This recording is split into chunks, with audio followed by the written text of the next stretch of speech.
All right. Good evening and welcome to this session of the Port of Cascade Locks Commission meeting, special meeting. It's about 6:40. We will start with the Pledge of Allegiance.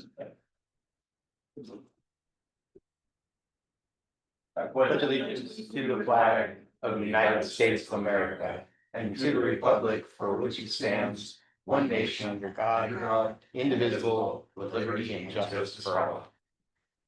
Roll call, please. Lorraine, Here. President, Vice President Clute.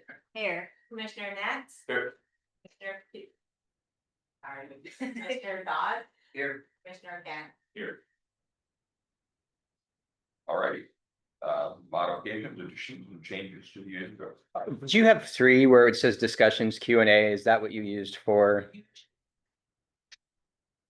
Okay, so we'll add modification after three for a brief discussion on the events worker one position. At least the handout that we've added. Right. Well, we'll jump right in here, especially since it's supported by so it's a staff and government official, Cascade Lock RV Park, OR Mobile Background Works at Campground Consulting Group and Naughty Group. This is a big important project for the port, and so I'm going to be straight from the report on this one so that we get our verbiage right. The commission has identified development of a new RV campground park on port-owned land adjacent to Cramlet Way. Immediate pre-development tasks now underway include a feasibility and market analysis, conceptual design, and development of permitting pathway that would involve potential zone changes and/or conditional use permitting. The port is contracted with the Campground Consulting Group, CCG, and their sub-consultant, the Naughty Group, to lead these initial tasks on an accelerated timeline. The project has proceeded at a quick pace, and we've arrived at a point where commission discussion and direction is needed in the potential layout, traffic flow, security infrastructure, and desired amenities for the campground. Michael Beckheimer and Malvin Saw will lead our discussion tonight, record the commission's input and direction, and incorporate that input into their work plans. All you gentlemen.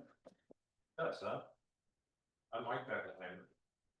I'm Campground Consulting Group. I've been with them for 3 years. It's a small group of seasoned, I represent that, as do the rest of the group though, campground operators and owners. Jane Cohen, our principal, has had, I think, 13 Jellystone campgrounds under her arm. She and her family alone. She was raised in the campground business, and she worked with David Gorin, who used to be Warren Gorin. And when David retired and he recently passed away, she carried the banner from that, and she's looked for people that represent the industry and represent them well and understand the business. You know, obviously at the forefront is customer service and who our guest is and what we're doing to address their needs and how we're staying current and everything else. My personal background, I was with Thousand Trails for 20 years. I've been 40 years in this business. With Thousand Trails, I was the vice president of operations and had close to 40 properties on the West Coast. And that portfolio changed all the time. So we sell 3 and pick up 6 or whatever. Anyway, I had 1,100 employees over that 20-year period at any one time. And I became, when they became a private company, were bought out by Sun Communities, I moved on to a company called Ocean Canyon Properties out of Texarkana. Was the VP of operations there. We had about 15 properties. That was a membership organization. And then I didn't want to move to Texarkana. I worked with it for 5 years. Texarkana. And when I lived in Seattle, I lived in Mukilteo right above the ferry. I've lived there for I've owned the house for 35 years. My wife and I raised 4 kids there. We're not interested in moving to Texarkana of all places. In any event, so I left and came back home and got an offer from a company called Highway West Vacations. It was a startup in out of Orange County, California, and we ended up building 15 properties in Utah, Oregon, and one in Coos Bay, as well as Shelter Cove, which is the summit of Deschutes Pass on Lake Odell, Forest Service property. So we've worked with all facets of private ownership, with Forest Service, with leasing properties and running them for people. Where else have I worked at? I mean, I started this vast wealth of information that we gathered over the years, and all of this from site development to day-to-day operations. I mean, I'm an expert witness coming up here pretty quick. I got to go to California and look at where somebody fell off a cliff, 20-foot cliff, that they fell and broke their neck. They killed them. They're being sued. And we would typically go in and represent the campground. But I had a conference call with the attorneys last week and said, I can't, in good faith, go in and tell them that they weren't at fault because what, 6 years ago, the same thing happened to somebody else.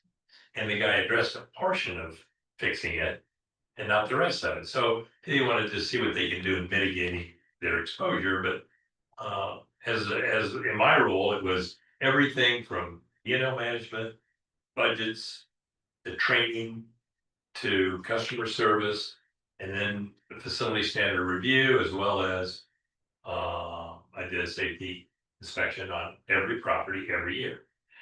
And that means looking under every closet. You go into the pool house and see, is there water on the floor? Are there electrical J boxes open? All of that stuff, which present exposure to either us or our customers, us as operators and our staff, or our customers, and correcting all of that stuff. And it's not just going in and give them a grade. You got to come back and check it. I had regional managers. I had 4 regional managers on the West Coast that did that. So I tell you all that in a way to just give you a level of comfort that I am fairly well versed in this industry.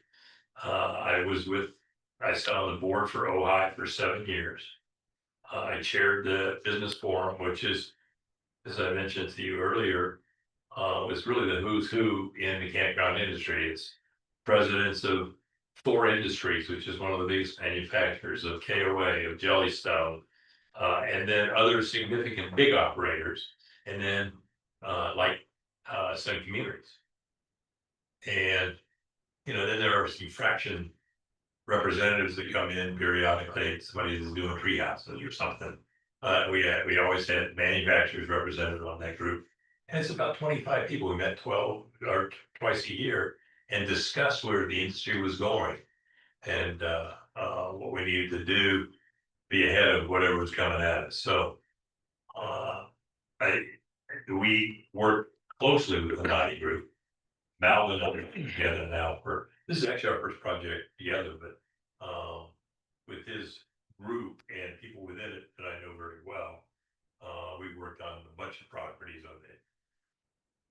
on the East Coast, in Upper Michigan. I just got done with Jen up there. We did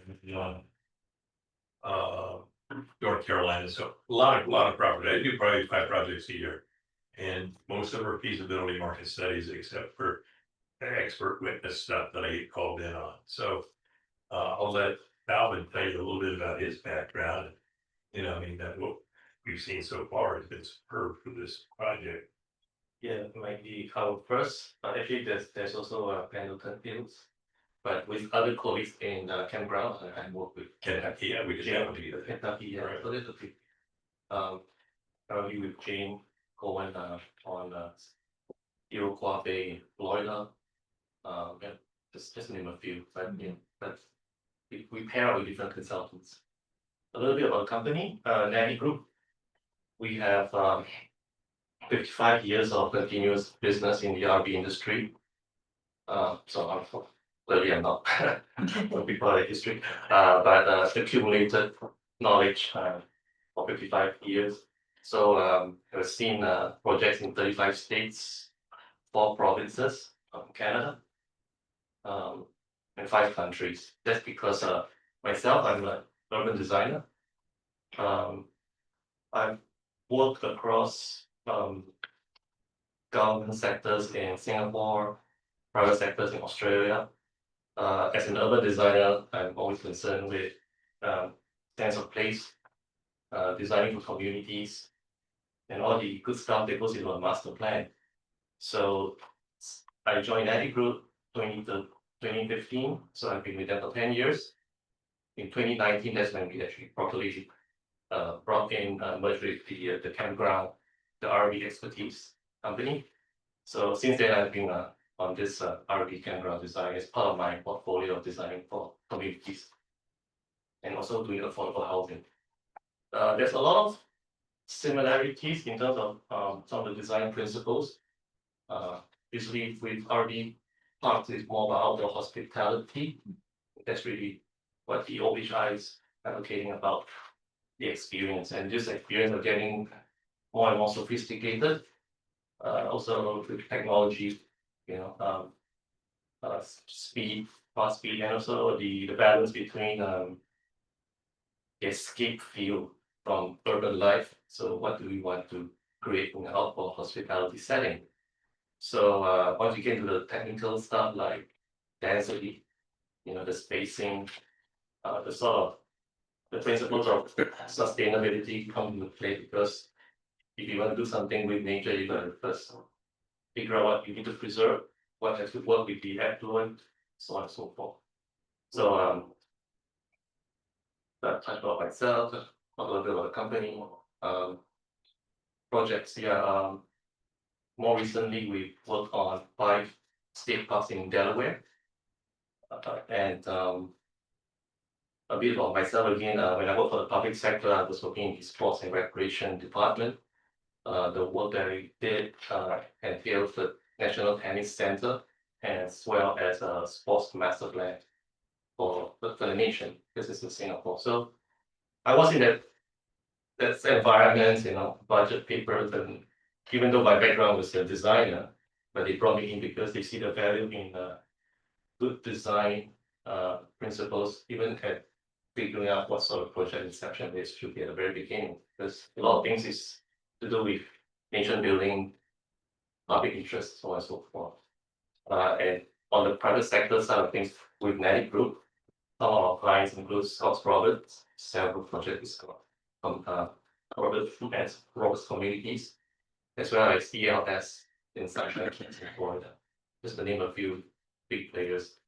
I didn't mention any of the smaller ones, but those keep us very busy. So for all scale, so it could be something like for cascade lots, smaller sites, you know, but they all have a huge potential, because ultimately it is the value, the intrinsic value of meeting the demand supply, creating the right community, the right special quality, right? And ultimately it's part of outdoor hospitality, so it's a tourism building entity, the overall master plan. So just to facilitate this conversation a little bit, I'll also point out that we have Darren Ekman from AKS Engineering, the port's civil engineer, who's been through this process and will play a bigger role as we had to move into the final design piece. So tonight we're sort of in the place where they have approximately half completed a feasibility and market analysis. Some of the information that we're going to talk about tonight is what's going to feed the rest of those studies. So tonight, there may be questions. I mean, they've been up, they've seen the space, they've been to other campgrounds in the region and found out how much they're charging, how many spaces they have. So a lot of the information that we're going to find out around with that market analysis. So tonight, probably save some of those questions for when we actually have that analysis back. Same thing with the feasibility study.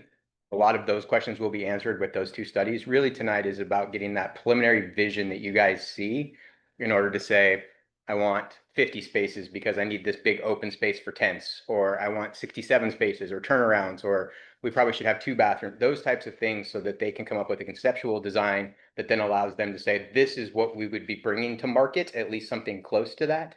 And then we can finish those feasibility and market analysis.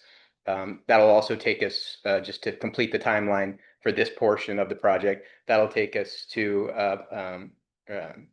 public discussion, where we'll have some conceptual design and some elements for them to see, some preliminary drawings, and that's when we'll go out to the public and really sort of present this project to them, which will come with a whole flood of other questions that we'll then answer through things like a traffic study and some of the other things that we still need to check off the box. But that's sort of where we're at in this process. I have a question for the feasibility. And I don't know whether it's an appropriate time to ask about what I'm thinking, distinctly, if we can't get an answer. But in terms of rates, or what you're gonna charge for overnight guests, how sensitive are you to rates? Because what you're offering, I mean, as we envision, I don't think that we ever talked about what you envisioned, but you laid out very well what you think we want. And I think you're hitting nail on the head with bicycle riders, hikers, and this is big crest trail guys. I mean, I served those people in Shelter Cove 4 years. They don't have 2 cents to rub together, and they're users. Okay, they don't do anything they can to stay for free, use your lawn or whatever it is. But the audience, in terms of bicycle riders, those guys are coming in are riding $3,000 to $6,000 bicycles, and they're not sensitive to rates. Now, I know I did a project in California, Avila Beach, and one with the harbor commission there that I had to meet with, and one of their edicts was that it had to be affordable. Well, define affordable, you know, I mean, we need to get $120 a night on this mountain that was overlooking the bay there to make this thing work. And I said, well, go to Lake Kachuma and tell me what their rates are over there. And so what we ended up doing, which satisfied us, we took a portion.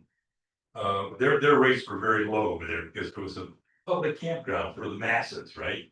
It was for people to go and have, you know, $40 or $30 a night camping and be able to, and it's wonderful. It was great. But you wouldn't support what we wanted to do where we were at. We ended up saying, okay, we'll make a portion of that campground. We'll take 20 sites and make them 10 sites at that affordable rate. But the rest of it, we're gonna make it market rate plus, which they finally bought. And we did that. And it's a beautiful project. Here we get out of San Luis Obispo, you go over to Avila Beach. That was one of the ones that I did there. It was a ground up here.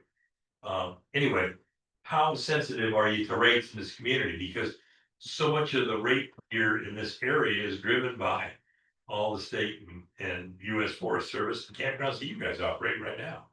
Okay, they're really low in terms of rates. Not surprisingly, not as low as I thought they would be, but they're still low.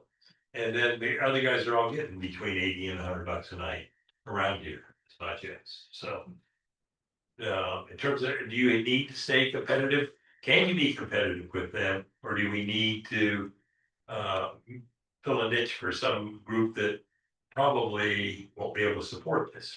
I think I'll weigh in and keep a commissioner from saying we can charge as much as we want. I think for an organization such as us, it's always a balancing act of generating revenue, which the port needs to operate. Our tax base is not large enough to support everything that the port does, as well as it being an economic driver here in Cascade Locks. So there's the income piece for the port and us to be able to turn a profit on that, but also in our mission. The mission of the port is not to make a profit. It's to create economic development, and our projects go in both directions on those. Some projects we break even on, but it's such a benefit to the community that it completes our mission. Other projects we do fairly well on, and they may have less of an economic development impact and is more port driven in order for us to. And I think that's something that we balance. So are they sensitive to it? They're absolutely sensitive to it. Where this project necessarily falls, I think that's probably still sort of up to debate. I think we envision it as being a revenue stream for the port.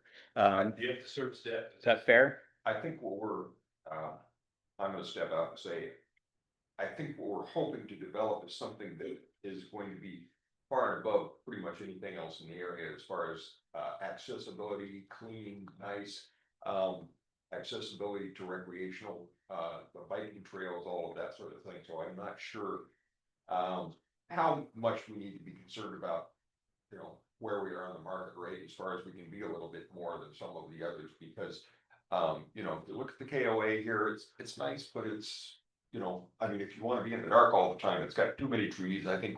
And for me, I think if I had $100,000 RV, I'm not gonna be pulling under those pine trees. Right. You know, so I think what we're going to have is something that's far and away nicer than many of the parks in the area. Well, and I think we can define it as more of an RV resort versus a campground, like there's Exactly, kind of a exactly. difference in terminology And, there. yeah, you know, that's my take on it. I said, yeah, Well, perhaps we need to be still within the bubble as far as being Understand, a we little can. bit competitive in the area, but not trying to, you know, not necessarily trying to, be on par with the others. Maybe we're a little bit more, but, certainly the amenities are the things I'm more concerned about is having enough, showers and that sort of thing, because even though a lot of these people have RVs, a lot of them would rather use They the don't public use it. facilities That's if they're not, if they're nice enough, because they don't wanna mess up their, you know, and have to pump out their tanks and that sort of thing. So really, the amenities offered are probably gonna be a bigger concern to me than Well, whether we're charging $50 a night or we're charging, you know, $80 a night, you know, that, my other question I would have is I see all these sites are, 40 by 70. And I know that there's a lot of parks that they vary in size because depending on whether you're a mountain biker that has a pop-up tent on the top of your car or whether you've got you know, there's quite a bit of variance in types of RVs and that sort of thing. So, and there could be possibly more sites or could vary the size of the sites more. I don't know what the impact of that is either from a dollar standpoint or from how many sites possible or, you know, and also then being able to be competitive on price as far as the type of site, because if somebody's renting a, you know, a 70-foot pull-through site, they might think, well, we have to get a smaller site and, you know, because I got a pop-up tent, you know, but we had that conversation today, density, and how it's impacted by just taking 5 feet out of each one of those sites. You get pick up another 15 sites, 13, 15 sites, which significantly in terms of revenue. You have debt service with the revenue that comes off of this. Not off of this, we won't. You won't. No. So that's great because it'll keep you for price sensitivity, it'll keep the prices don't have to be as high, be competitive because everybody else is service and debt, right? Right. So, and the other thing that as it relates to revenue and operating costs is you talk about amenities. And if there's all kinds of amenities, I mean, you go to that KOA and it's kind of it's not really an amenity rich. We just drove through it again tonight. But you know, places that have pools and have all the different games that you can play, game rooms and those types of things. Somebody's got to manage that stuff, you know, somebody's got to clean that pool several times a day. And you know, harvest the coins out of the machines if you're using coin machines. There's all kinds of ways to get out of that. But my point is, they tend to be more labor intensive, which today's, yeah, what's the minimum wage in Washington in Oregon now? It doesn't even matter because we're a government agency, so we're gonna pay a lot more than that. You are? Oh, yeah, yeah, these will be government employees that operate that. So, But what do you expect to pay an hour? I mean, it's hourly, we would have to make them pay a minimum wage, but they're also eligible for benefits, including PERS, right? So it's gonna be, any business is more expensive for us to operate than anyone else. $40 an hour, I probably. mean, Let's try to get that. So when you take a look at that, the less hands and tents amenities that you have, the better. When you have programs that are teaching kids how to do this or do that, or glue buttons on cans and stuff that a lot of the airways and Jellystones do. They have these kid oriented because they want to draw the family in. Those are very expensive to operate from a labor standpoint. So when you can focus on the outside amenities, the river, the trails, and give them a great quality experience inside while they're in there, knowing that they didn't come there to be at that campground. They came there to use that campground to get access to everything else out there. You can be very competitive in spite of the fact that you got to pay a lot more. Makes sense? It does, just so we can say on task. Thank you. Do you want to go into our presentation? Let's do it. I'll take you on test.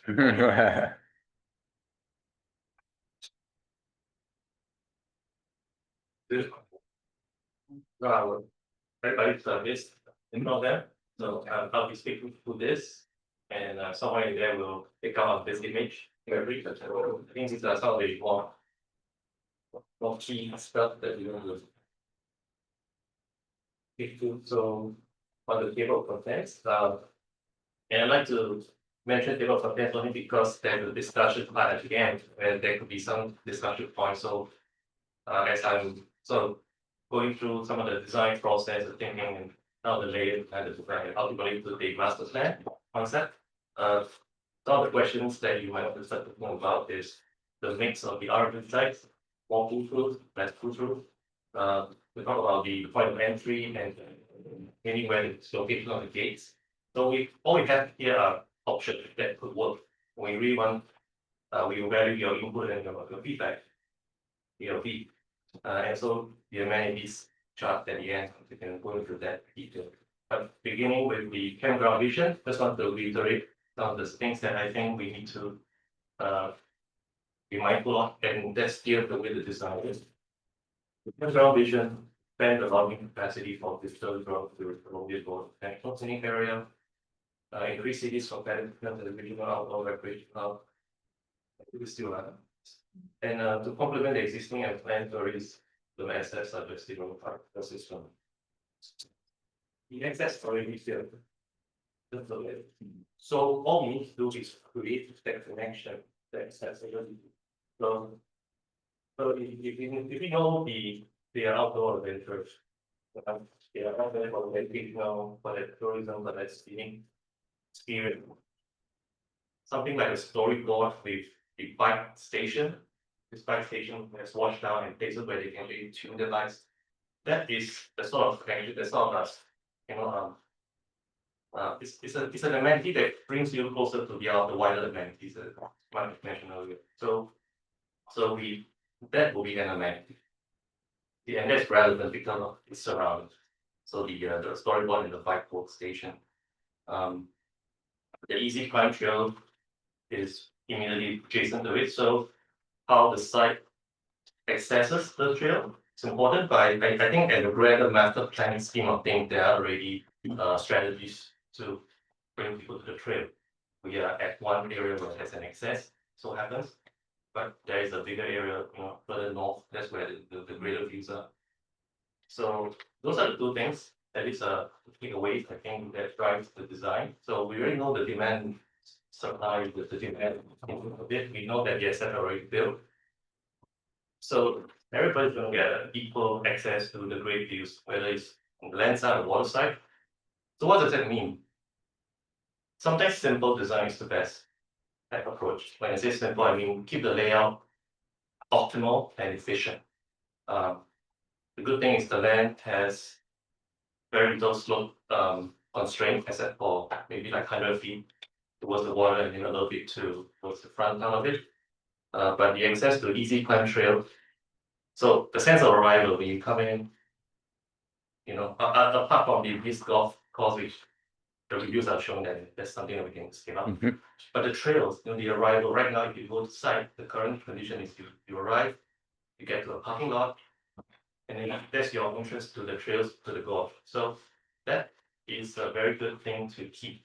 If there's anything that we're missing, at least that should be the entrance statement.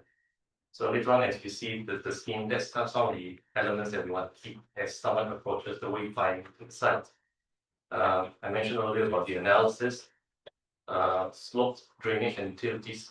So on the analysis, the current 100 way, there are existing utilities. So a very sustainable smart thing to do is repurpose them. If anything, we extend from there. We don't have to reinvent the wheel. Take advantage of the existing built utilities. So the bubble diagram is not really a one diagram thing. It's really part of a process of layering ideas. The way I like to tackle this, and every design has a slightly different sort of order of things. We want to look at it based on what's real on site. So the existing vegetation came to mind, and vegetation plays a lot of roles. So there are some existing trees. So we shall keep them as much as we can because we know they offer connection to the site. the intrinsic quality of site. Wind breaks get very windy, so we do want to propose some new trees like the northern white cedars. Very resilient, very popular, very good and suitable for RV parks because it's provide visual screening. It's an evergreen and it's everywhere.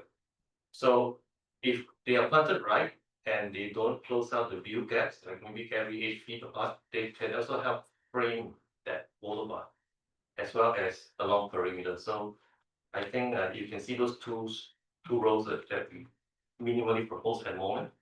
I think those will be the most efficient, most strategic location to have those. Circulation, back to the idea of simplicity. A lot of the roads here are optimally spaced, which means we want to see what's the most optimal geometry we can get out of the site. We adopted a one-way system to avoid confusion and make it safer to drive. No one has to navigate two ways. And a lot of the paths that we design, we tend to gravitate towards one-way situation. Keeps your roads narrower to narrow, so you get more sites. Yes, sir. Just while we're on this page, we're just looking at from start for night. I like the idea of the proposed additional vegetation. I was actually out there earlier today. I guess this is for all of you guys, part of our thoughts and discussions. I was out there earlier today. One of my biggest concerns at the very beginning was that from where the campground would traditionally be is that you see way too much of Bear Mountain and way too much of Frame. But actually being out there and being where the campground itself is, I think this cluster that would be on the west side of the proposed campground really does a very good job of being a visual blocker between the buildings themselves. Once you get closer to that, to the basically where the entrance will be, those buildings start unveiling themselves.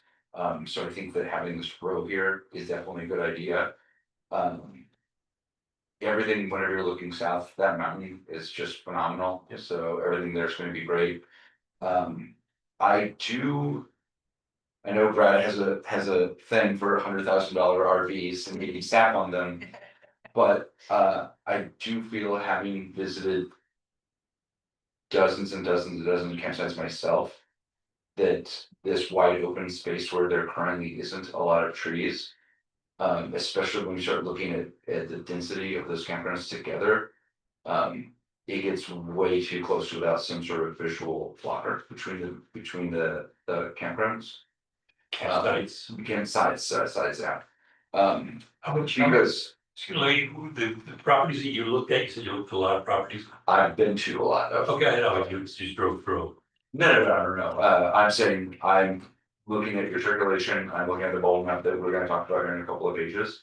But having been at the actual space today, I actually went and threw some discs on the disc golf course today, because I was like, I don't know, I'm gonna get through this again. It's a nice day.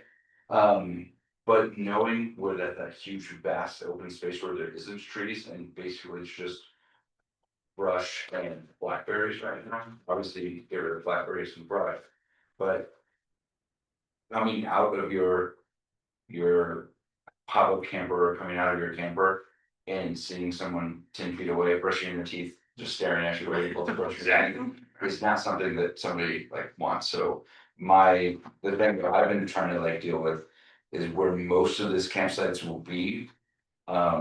There's nothing that's a visual blocker between you and the person next to you. At the Not saying there shouldn't be trees, just, like the 50-foot, 50-foot old growth. Tons of 50-foot old growth, firs hanging over top. Big canopy, but Hanging not over the top of your RV, right? I don't have $100,000 RV, so I know. I'm not worried. Yeah. I've certainly been to campgrounds that you're talking about though, right? I have my space, I have my tree, I have my table, my thing. And then I can't see your thing because there's your tree and your thing. And then so it feels a little more, it's I mean, I was spaced individually. Yeah, I was just Whereas- finishing up just a couple of weeks ago, and we got out of I have a pop-up camper, I got out of my pop-up camper, and literally right next to us was someone else also brushing their teeth like 15-20 feet away. So I was like, that's not very good. That's what I was gonna ask you, how much distance was from pedestal to pedestal? Well, I did bring a tape measure, but it was still too close to be comfortable. Both of us just staring at each other, brushing our teeth in the morning. That's one thing that is important. Darren, who's on the line, Darren, speak up anytime that you want.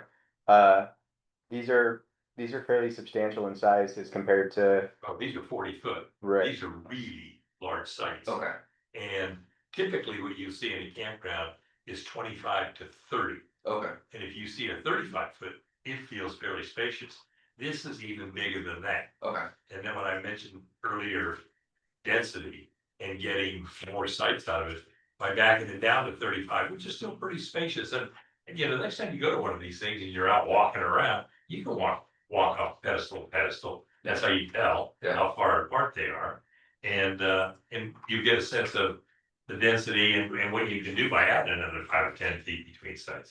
Some of the ones that are really tight, you see like the one over in Sandy, there's one on the river there, Sandy on the river. You know what that one is? I've been to a campground on the Sandy River, yeah. Yeah. I don't know exactly when you're Those talking are about. 20 feet apart. Yeah. The pedestal, I mean, you're literally jammed in there. So, Yeah, I mean, I was at the KOA in Warrenton and you're jammed in there as close as could be to everyone. right. But they still have little trees between you, which gives that perception of distance, right? Whereas when the trees aren't there, I don't care if you're 30 feet away, you're still.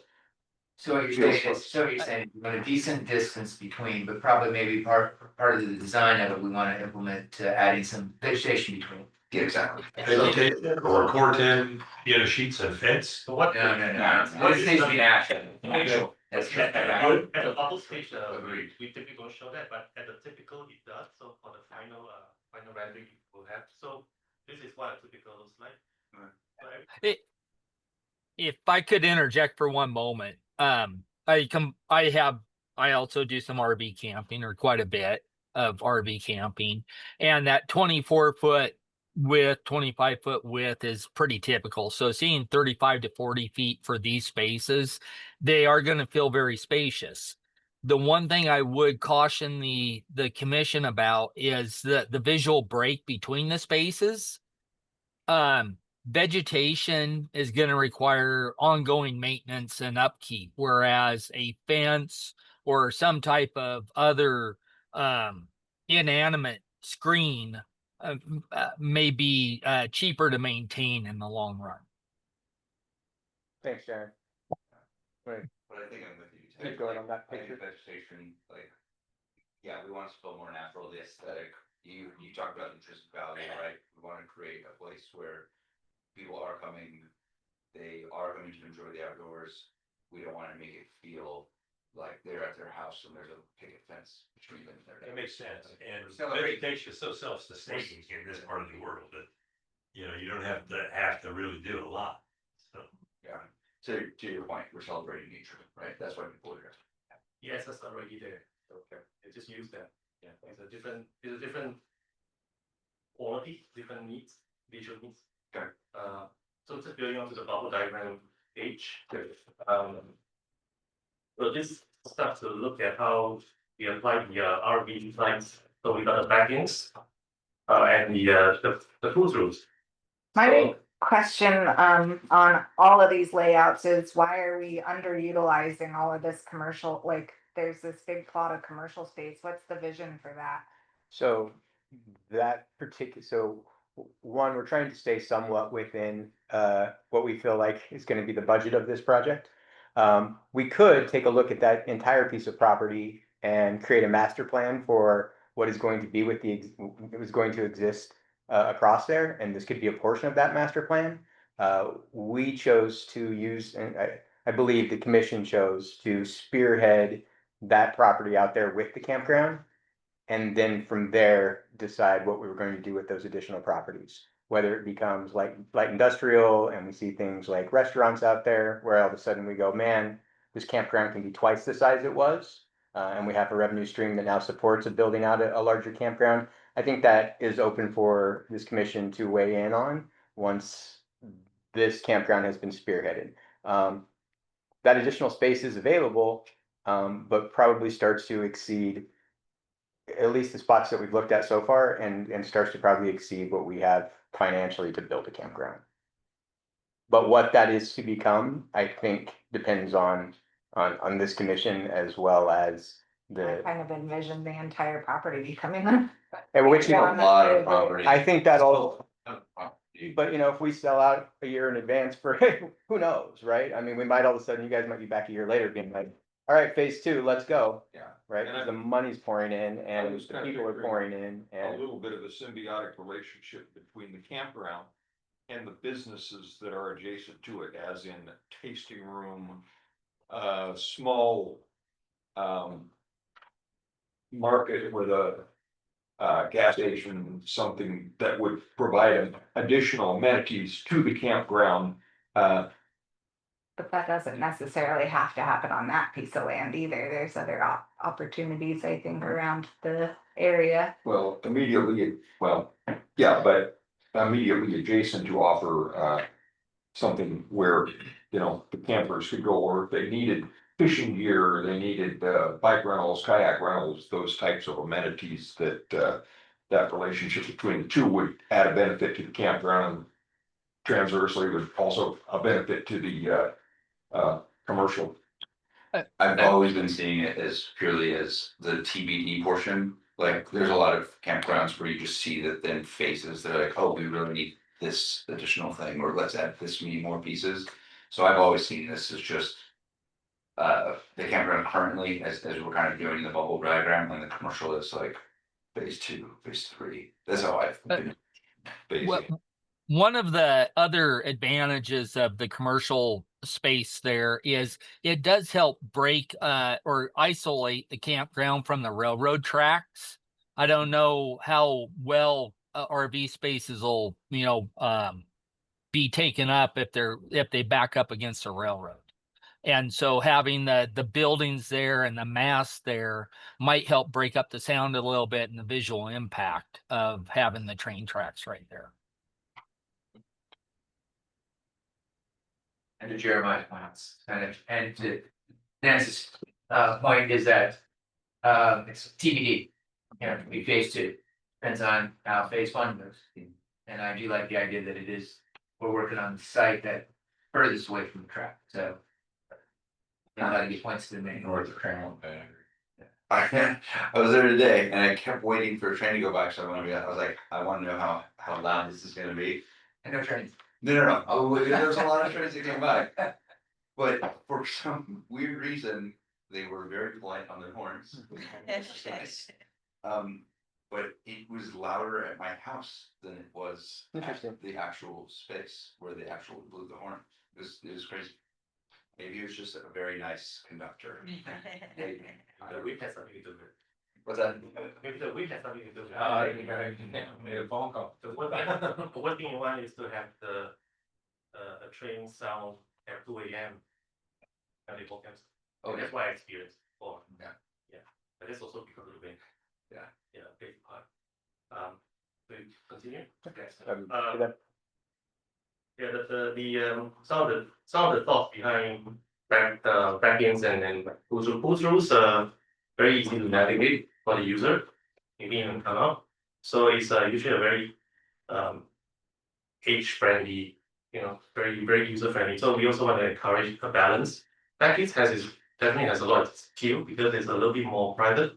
It backs on to some quiet spots of the site. So it's good to have the balance of two, and everyone knows we want to have a choice, right? And here we even have the benefit of if we keeping some of the existing oak trees, some of these sites where it's under those trees might actually be slightly more premium. And lastly, we put in the other amenities. So before we go into the next plan, which is the master plan, I thought using the master plan, the next slide will actually give you a better illustration of what those elements look like. But at least at this moment, just those red bubbles, the ones on the starting from the entrance, which is where the check-in station and the stacking bay is.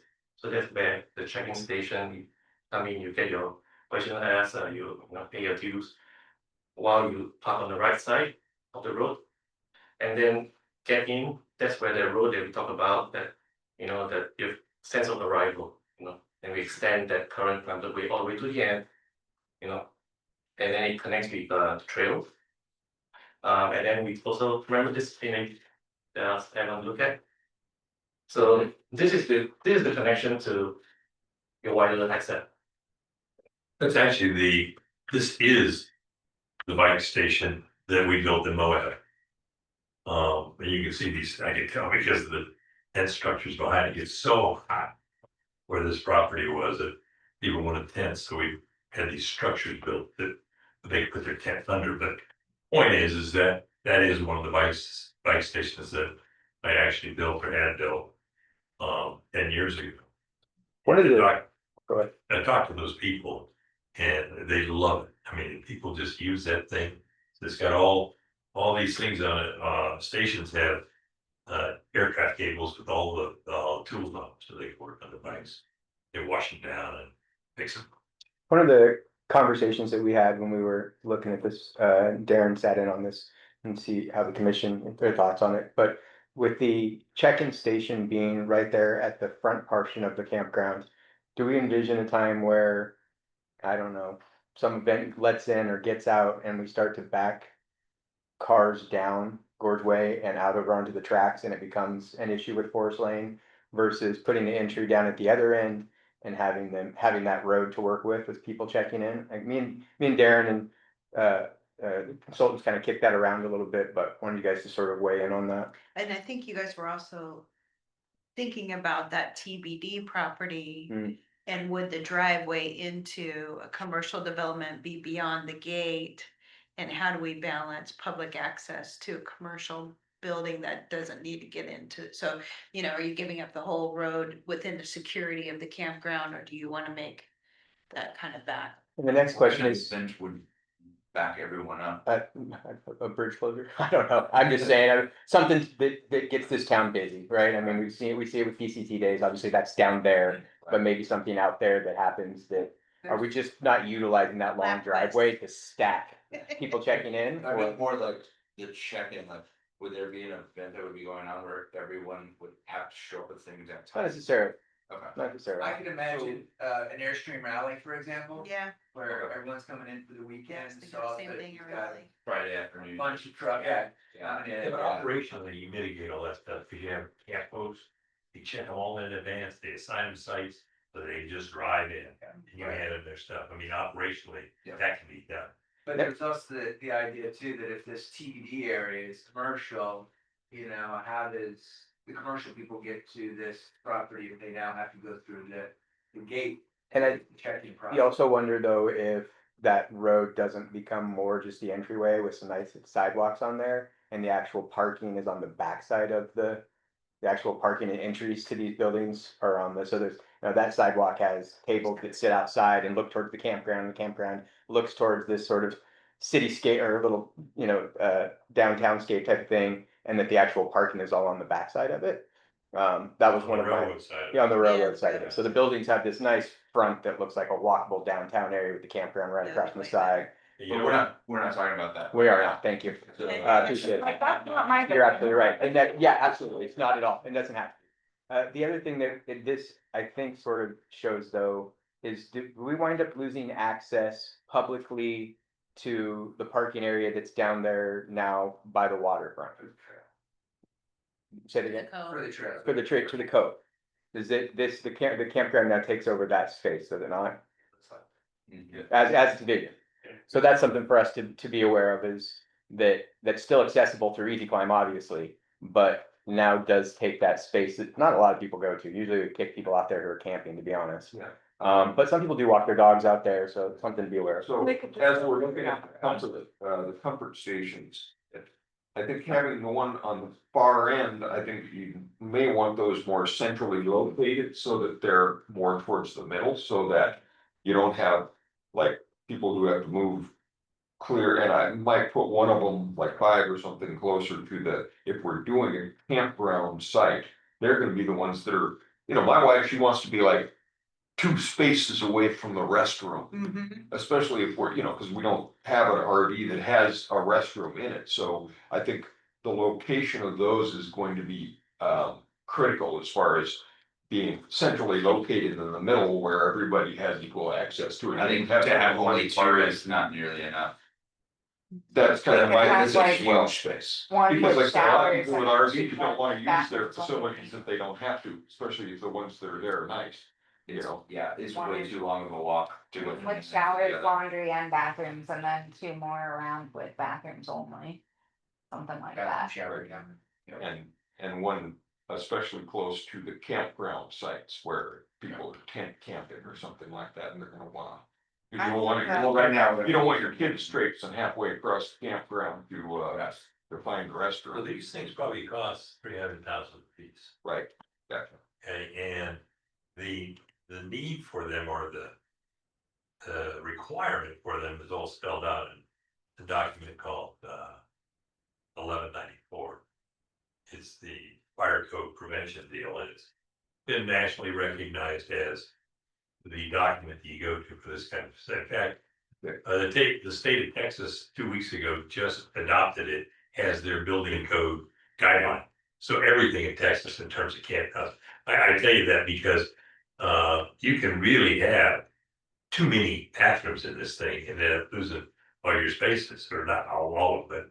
You can knock a big chunk out. Typically, a property this size has 2 or 3. You know, where you put them is another question. But you put them in the middle of the roads that you're talking about, you lose spaces there. Gotcha, So okay. just something to keep in mind. And then how many fixtures are in each one, you know? Right. Right. Question, what is a stacking bay? You know, when people pull in with a 40-foot rig with a car on the back of it, they're gonna get out, go in and check in. Well, they've taken up 65 feet of road if they've got a car on the back of it.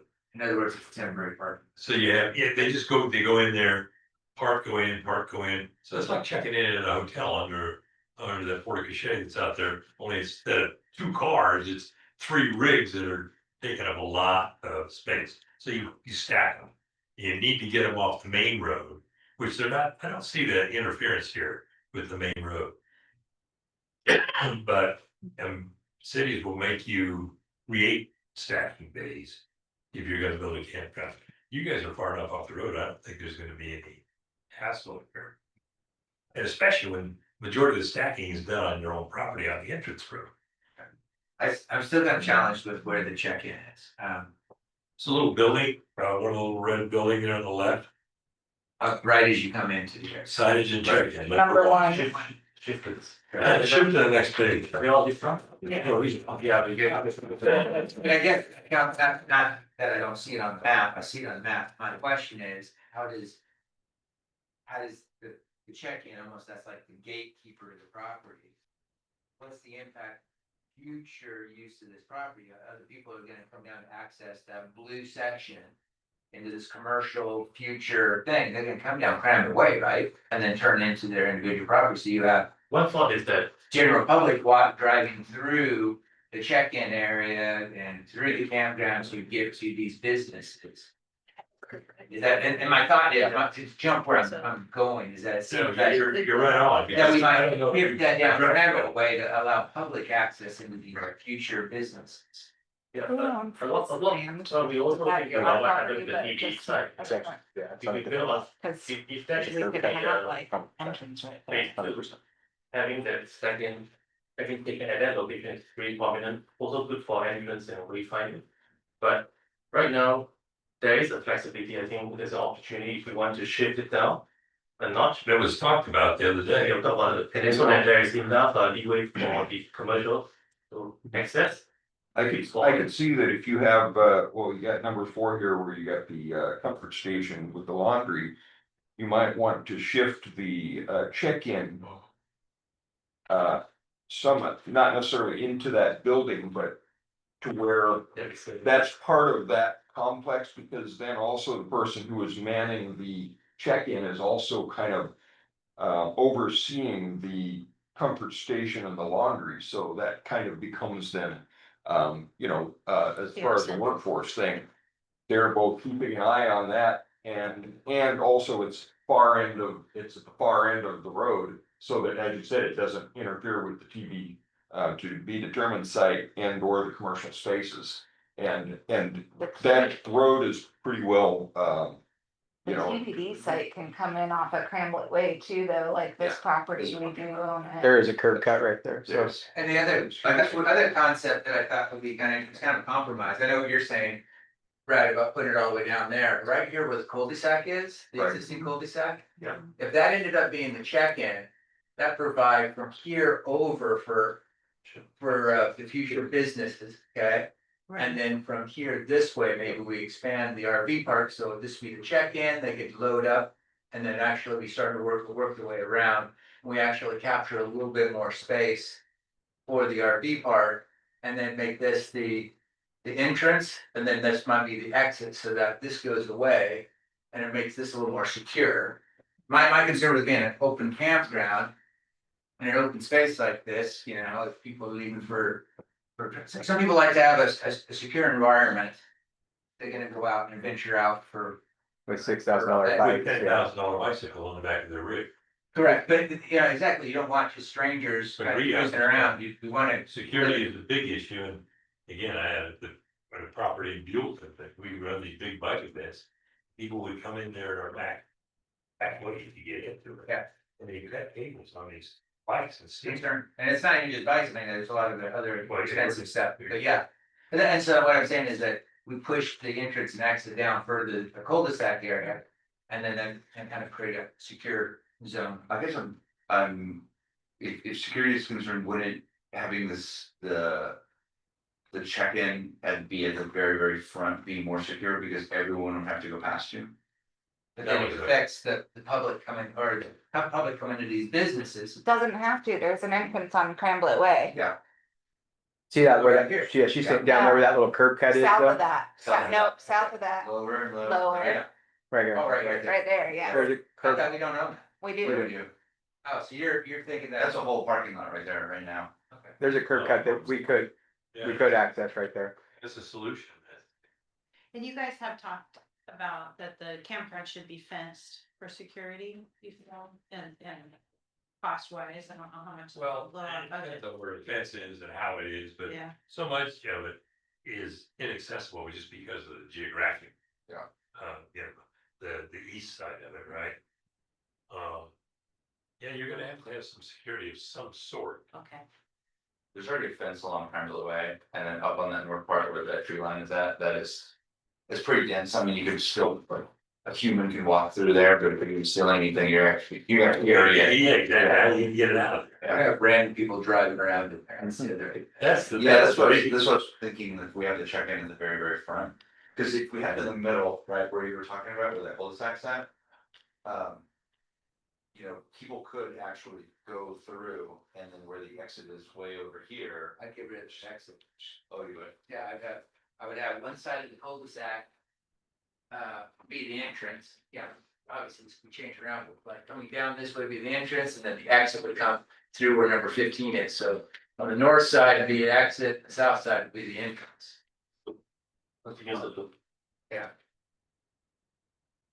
Not good. What is 15 right now? Oh, it's another workstation, like, Yeah, those can be put anywhere. They're just, Yeah. yeah, how many we determine that you need or. it's the. Yeah, I'm not really, I feel like it makes sense, like. If it goes somewhere else, I think that's fine, I think the bigger thing for me is. What does that check-in look like? I mean, is it? Every time I'm going out camping, there's gotta be a place you can buy ice. You can buy That's what's going on. wood, you can buy, you know, sodas and Small stuff. convenience store. That would be that. Yeah, we. Okay. To the side, there's east, there's gonna be this. Yes. I would see too many screens and my eyes aren't looking very well, this is kind of just very small, so. Yeah, you have just the stuff you need, ice. Yeah. And some more stuff. Yeah, Camping. s'mores, yeah. Yeah, stuff forgot to bring. Okay. So we have no fires on this property, correct? No fires on this property, unless we were to have propane. Which is something me and Jen have dreamed about a little bit. I don't know if you guys have ever been down to Bend, but there's a really cool hotel there that has a big bonfire every night, but it's just in a propane pit. It goes on at like 8 p.m., goes off at 10:30 p.m. I think. And a gathering. You have a covered fire pit area, that's so if it's raining, you know. We envisioned never it, happens in Cascade. we envisioned it, If it is raining. we envisioned have a it, Pool covered with a nice fire pit in the center. we also sort of envisioned it as potentially being something that was open to the public as well, right? So if it was down there, sort of where that circle is, and you have maybe some camp tending or something down there, but people who decided to come in through the easy climb, people could go down there and, oh, you're local, oh, cool, we're all just sitting around the fire, right? So, most of the time, and a real high sensitivity to forest fires. So there are times where the KOA can have fires, but it's a really small window. And even in the Forest Service campgrounds, there's a fire. It currently an ordinance too. It's currently an ordinance within the port, so you guys could change that, but. Well, the other thing too is that from my experience as well, there's a bunch of people that prefer not to have, they prefer to go to a campground and visit fires, but they don't enjoy all the smoke. And so I think the combination of those two, and this fire sensitivity, especially since our big fire in 2017. You know, we just, I would say, my vote is not, just saying that. I know as a band camper myself, we just carry around a small portable fire pit with us. Cause that's, More common. yeah, Is it wood? no, we just, yeah, propane fire pit. And Yeah. we roast our marshmallows on it. Done, turn it up, you don't have to wait for. Exactly. Yeah, leaving any empty, they cold to burn out on their own. We all have a little PTSD of the fire seasons around here. And we go into restriction on that pretty early in the season as compared to some places, so Certainly before July. certainly before July. So as we move forward with this draft, plan, the difference between this one and the one after it, pull through sites, matching sites. You end up with the same density, same number of sites. A little more asphalt on the pull through deals because you got more road. Ted, how do you feel about the split between the pull throughs and the back ends for the bike? For the Sprinter Van Nation people, or are they? Either. Yeah, I think there's value, I think there's a point that Mike made in the sense that the backing end, you feel a little bit more secluded. And also there's desire not to camp in a parking lot, so less asphalt is good. At But the yeah, same time, it's scary to back. How up do a you trip. feel? but I think there's a good mix, I think there's a good mix because to Brad's point, there are people that are bringing through a class A, that's the big boys. That's also dragging a vehicle behind it, those aren't easy, you can't back the get it up. They Right. need a full, and I think. But these are the book before they that. Correct, there's some people that they don't have that, but they prefer, if they, Yeah. exactly. But you have a nice balance in drinks, so you got. How do you feel about varied lengths of, because I know I was down at one at Winchester Bay. And it's got, I think, 30-foot sites, 40-foot sites, and 70-foot pull-through sites. They got 70-foot double wide spots. So if you got all your ATVs and everything, you can do that. But it's also the dunes down there, so a lot of people have their. Everybody's worried about Those there, but, you know, like I said, I don't know what the mix currently is of purchases as far as. Big campers versus a lot of people are getting, you know, everything from teardrop trailers to these smaller trailers. And, you know, if those are slightly less expensive, I know that campground. Hey, the shorter sites, you know, like the 40-foot sites are obviously less than the ones that are 70. Yeah. You know, there's definitely having the right mix, might be beneficial as far as keeping prices down and competitive, and also for people who, I don't need a 70-foot pull through site, you know? Yeah, yeah, you bring up a good point in the sense that having a variety, because there's a variety, point to your question earlier, which I didn't speak into, is, you know, prices. And I think having a variety of types of sites will allow a variety of prices, so we can have some higher end ones. And give them be like the primo one with kind of the best views, extra elbow room and bigger space, than we can have for the people that are trying to, you know, come in on 2 nickels. Some band, small sites, they don't need a lot of space. I think who this target audience is most of these guys are gonna have Sprinter van stuff. They're not here to enjoy camping in your area for 2 weeks and go explore. They're here to go bike those trails for 3 or 4 days and they're out of here.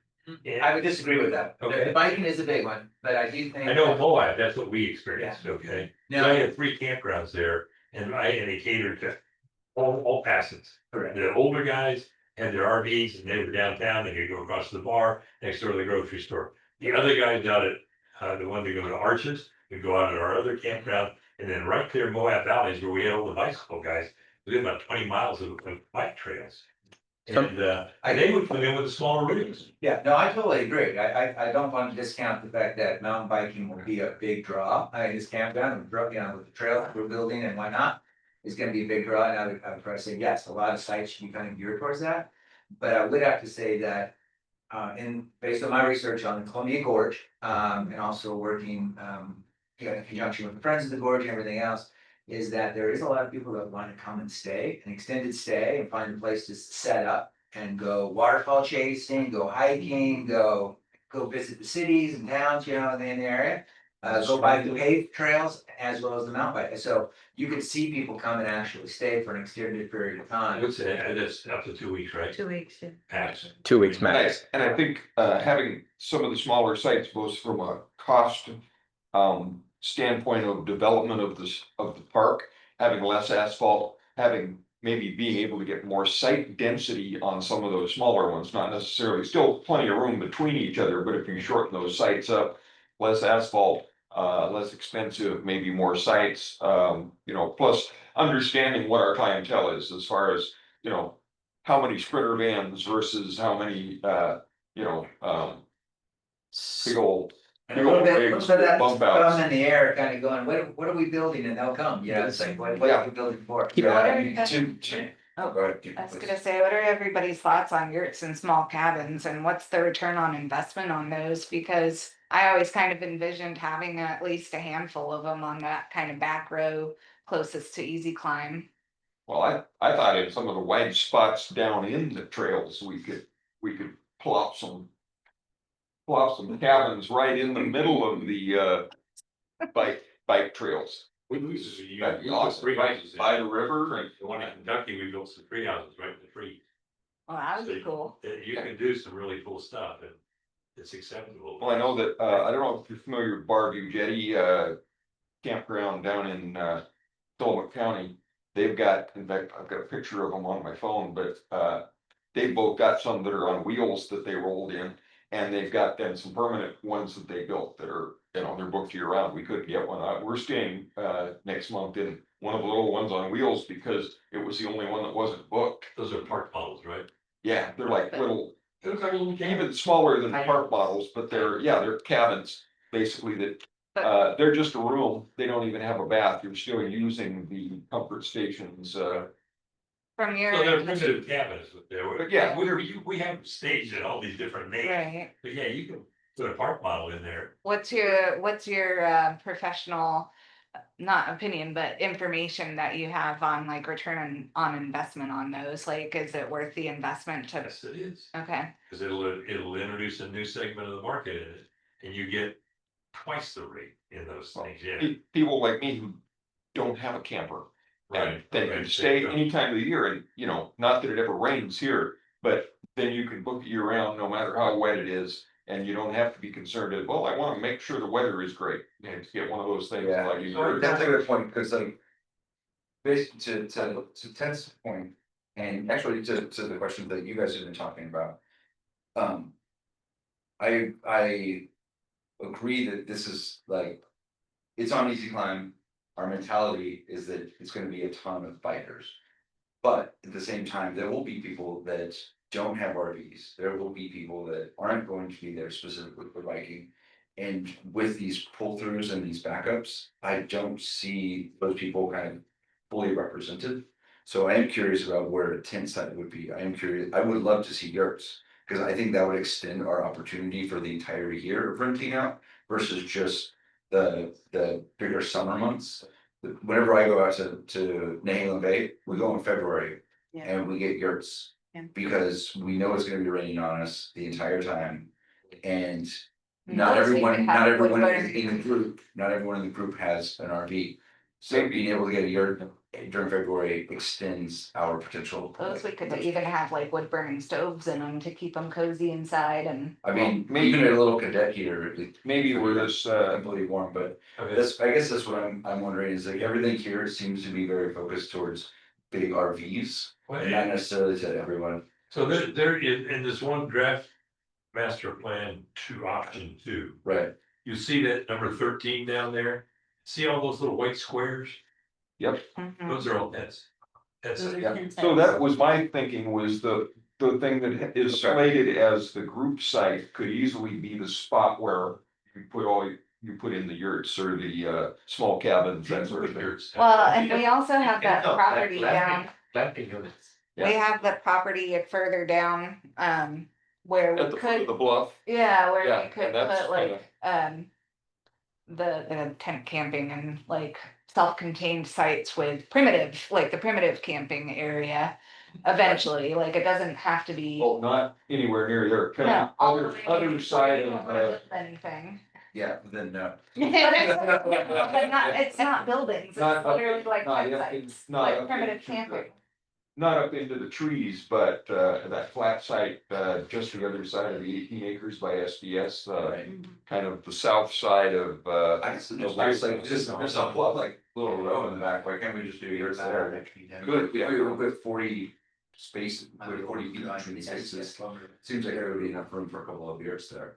Yeah, there is, and yurts are noisy. I had 24 of them in Yosemite. Yeah. And literally, we put them up on the side of the hill, and they were spaced apart. You could hear people snoring. Yurts are. Depending on your RV. I got one of the first yurts from Alan Dare, you know, in Cottage Grove. You know where that is over here in Oregon? Yep. That's where they made all Pacific yurts from. Okay. That was back, I don't know, 25 years ago. What's a yurt cost? Ballpark. They were reasonably priced then. Now they're probably. You're gonna have, well, 16,000. well, it depends on what yeah, you're right. Depends on what size it is and what you put in. We can use. If these were fully appointed with a shower and a full kitchen in it, We don't need that. 24-foot with a buck stove in it, it was propane fed, set out a thermostat. I mean, they were really plush. I think what Carrie's referring to is like a bare bones. It's like yurt Oregon with- Park does, the Oregon State Park has. Exactly, One of those. exactly, you got a couple of bunks and then you Yeah, walk up to that. And about a grand, I'm sure. Yeah. You know, you're gonna see a lot of that stuff, and that's great information for you to pick up while you're at the show. about a 10 by 12, just Really? hard sided cabin, not necessarily a yurt, I don't know, but 10 by 12. tents are- Those are park models that you'll see, they're readily available now, they're even built up here in Oregon. So, and they put, party back siding on it, the stain looks just exactly like a cedar cabin. That's what they have at the KOA, right? They have a bunch of those. They have the KOA in Warrenton, they have a bunch of those. They have some right here. Mhm. Yeah, They and have so some they right have some, here, they then have they some have here too. some of the old KOA primitive. Log cabins. Yeah, those are KOA unique deals, I don't know, they look kind of. Like bring your own sheet type things. They have beds, but you have to Yep. bring your own Vinyl. bedding and all of that. That's not some stuff that you Yeah. start talking about and it costs to operate these things. And I noticed that all the campgrounds around here. Was that this project or another one? I'll have to go back and look. Anyway, if they had cabins, the last project that I know, it's one we're building in Michigan. Everybody in competition with it was bring your own sheets, BYO. Yeah, bring your own sleep bag. That's exactly right. Well, it saves you a lot of money, but it makes it less appealing. The first time I did that with my wife on the Oregon coast was bring our own sheets. She said, I never want to do that again. How come? And I got 4 kids. They were all, from 12 to 4 or whatever it was. And she said, because I do more work when we get home with Yeah. my kids, just dirty clothes and everything. That's camping. That's camping. That's camping. It is. I guess if you're in a tent, you expect it, but if you're going to pay, a decent rate for an overnight stay in a cabin or cottage. That would be glamping, yeah. Yeah. I'm just thinking we have a very, very limited window for things like this and things like a yurt or a small cabin, even if it's primitive, allows us to extend that potential Well, I time. know down at the coast, those things are, the yurts are booked a year out. Oh, for sure. And it's like, I it's stayed hard to get them. Bend, Oregon in the middle It's of like, winter. boom, In, yeah. December or January, snow up halfway up the side of the yurt. They're cozy outside and We once again got our Nahalem Bay one, and I think it's in March or April, and we had to book it the day it became available. Yeah. Otherwise it was gone. yeah. And a week later, we checked and they were all gone. I do love the idea of the tree houses out by Easy Climb, not necessarily in the middle of the trail or anything, Oh, but at like the absolutely. trail going You ever around been to it Oswald West? on stilts or whatever. All into Support it. your campsite. One day, that could be like Take phase all your 4. camp gear in. When did we have $5 million for this thing? Right. Some things. So the other thing to think about though, and keep it in the back of your mind, is that every site that'll accommodate a rig, it's got all the utilities there, it'll accommodate the yurt or a park model, you just back it in. Yeah. And as long as you're buying RVIA certified stuff, it's less than 399 square feet, which means it can go into any campground in the United States.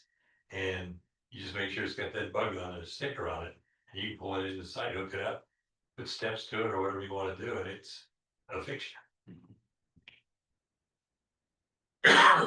Wow. Yeah, I think it sounds like all of us agree on at least having a handful of yurts or some kind of permanent I think structures we need to find available. somebody to take advantage of our grant program and build a startup business, building building park models right here in Cascade Lodge. Do it, but you can't vote on it. True.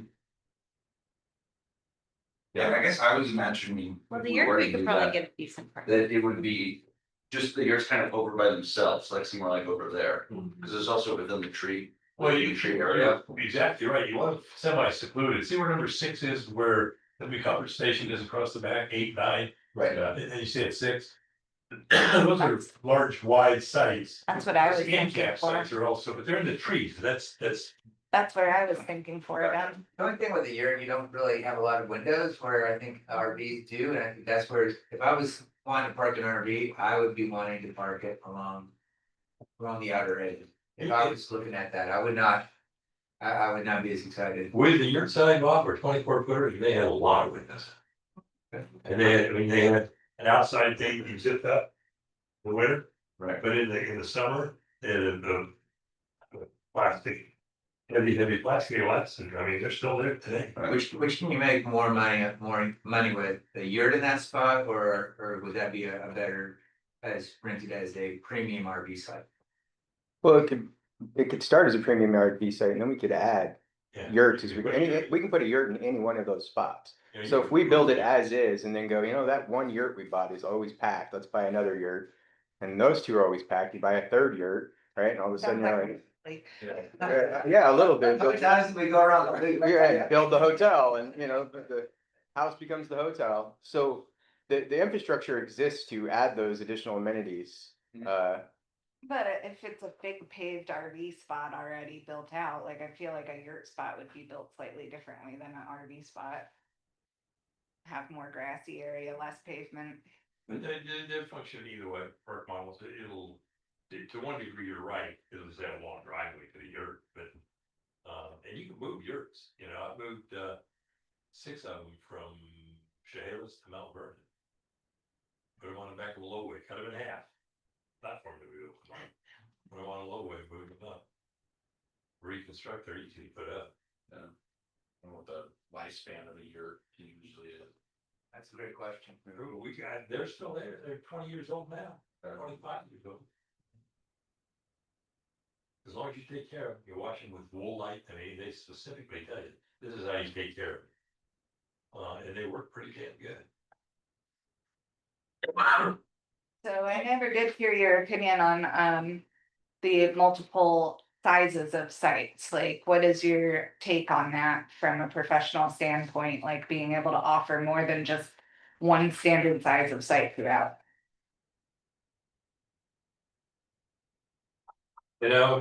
That's an interesting concept. To build it that way. Usually when they're built, you end up with some of that naturally, okay? But specifically to set out the site plan on something like that, and Val could weigh in on this, would be fairly significant in terms of measuring out stuff, to know where you can put these sites. And what do you do? I mean, the longest site you'll have will take any rig you have, right?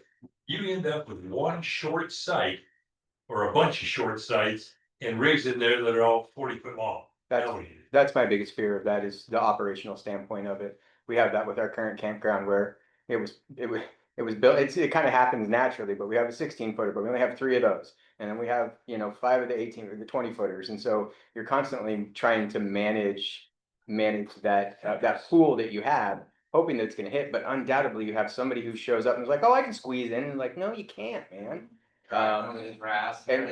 And so you kind of build it for, the greatest good and hope that, you keep it full, and sure, some of it's gonna be too big for some, but just from an operational standpoint, everyone's the same price, everyone's the same size, everyone fits the same thing, everything comes with the same amenities. That starts to become a lot easier for an organization like the Port to manage and operate, as well as for you guys. I mean, if you had 17 different, that was a bad example. If you had 9 or 5 different pricing structures for this campground, remember, you guys are gonna have to revisit those every year when we set our pricing. So that's additional work for the commission. We're saying campground went up 5%, right? So it's just, from an operational standpoint, I wish all of ours were the same size. We've actually talked about it. I hear what you're saying, and that's a good point. Maybe to compromise on that, I would probably say all the trailer sites be the long version, okay? And then have van sites and tent sites. So 3 different types: tent, van, and trailer. And then as it relates to that's everything. I was saying on the trailer. With the hope to increase density and get more spots. Is that the reason why? Provide more of a variety of price points. Okay. Tent and a van and a trailer is definitely going like this. And then I'll take it a step further and say, even though that the length of that trailer site is the same length and same hookups, but if it's in a premium spot, like under the trees or a better view or whatever, it's in a better location, have a premium on that site. So it's like an extra $10 or $15 more because it's an ideal space. Like if you look at this map, there's one that catches my attention. It's kind of nestled by itself on, it's got plenty of line of sight and tucked in the woods, that would be a premium. On something like stuck out in the middle that's not so desirable to be lower. Oh, that makes me, we haven't talked about where the camp host spots will be located, and I think that spot that you're thinking of as Primo was one that we were thinking of maybe arguing about whether or not that should be a camp host spot. See, I'm more, I think the camp host gets the same sites as everybody else. Yeah, I'm not in favor of giving them the Taj Mahal. right. Those should be Right. rented. Yes. I'd agree with that. Yeah. I agree with what you're saying. Is there specific sites, security wise, customer service wise, where it would make sense to have the hosts, and how many hosts would you recommend? And Well, there was a property that I did a project for, and it's called Tanglewood in North Carolina. And it's got, I don't know, 50, 60 sites. And they operated strictly on camp hosts. They don't pay them anything. Okay, they get a place to stay year round. They're only open 8 months out of the year. But those people stay. It's set up very similar to what this is. The first 3 sites on the left as you come in are the camp host sites. Yeah. They work out their schedules. They're mature adults that have big, nice RVs that want to live in that area for whatever reason. And they've been there for quite a while. And I met with them, and boy, you go look at the reviews, and then people love them because they're so personable and caring about their guests and so forth. But they have the exact same sites that are throughout the property. And there's just 3 up front. So everything that drives by. Got the right. Yeah, I'm thinking the same thing. Rather than spread them out. And the other thing is the space in that thing, and I always use the word pigs and chickens. You've driven through some of these campgrounds where these people get there and they, okay, I want to live here now. And they bring a couch and they got a refrigerator, all this garbage. And they have to be the example of what the rest of the campground and with my trails properties. I had a picture of a beautiful RV on a site and a groomed picnic table and everything else. No garbage. And I said, if you're on an extended stay program here, your site will look like that. And if I ever drive through here, you will be a mass belief. And it's not like that. And my guys really adhere to it. It makes me mad in the heck when nobody wants to camp where somebody's living. Right, right? right. So it's gotta be not evident that they're living there. Yeah. Agreed. Yeah. Yeah, having them close to that front makes a lot of sense. Yeah. Also from security standpoint, right? Yeah. Yeah, Um, and that was the other point about that, all these sites loop around, and they come out right by the front. So now if you get your house up there, they know who's coming and who's going. Right. And if you have tiger teeth, then I know you guys don't like that, or somebody that. Either that or a gate that's electronically open when a vehicle goes over the loop and the cement. You control access or entrance from that area too. How do we feel about more pull-through sites? I think it's, draft 1 or draft 2, more pull-through sites or, lesser pull-through sites. The one has 40 and the other one has like 18. Less. You're gonna probably spend like $10,000 to $15,000 more for a pull through site. Than you will for a back end. Per site. Yeah, per site, and that includes all the roads and all the other shared amenities and everything else. Dicing pull through sites is plenty. I'm like an option 2, which had more back end. I like Yeah. option 2, except to add yurts to the tent site and to add yurts to the back road. or wherever that makes sense. Does Right. it have to be yours or is it cabins, or you guys settle on your? Cabins, like I said, you could do them in some of the, Maybe some a of those little of back end both. sites, or maybe at the, where the group site is. Could definitely be, either yurts or cabins. When you're there, look up Capco.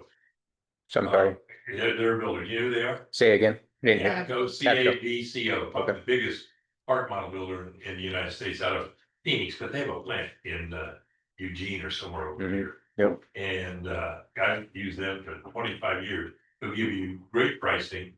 I called them about 2 years ago when gas prices started going up and asked them what it was costing to deliver.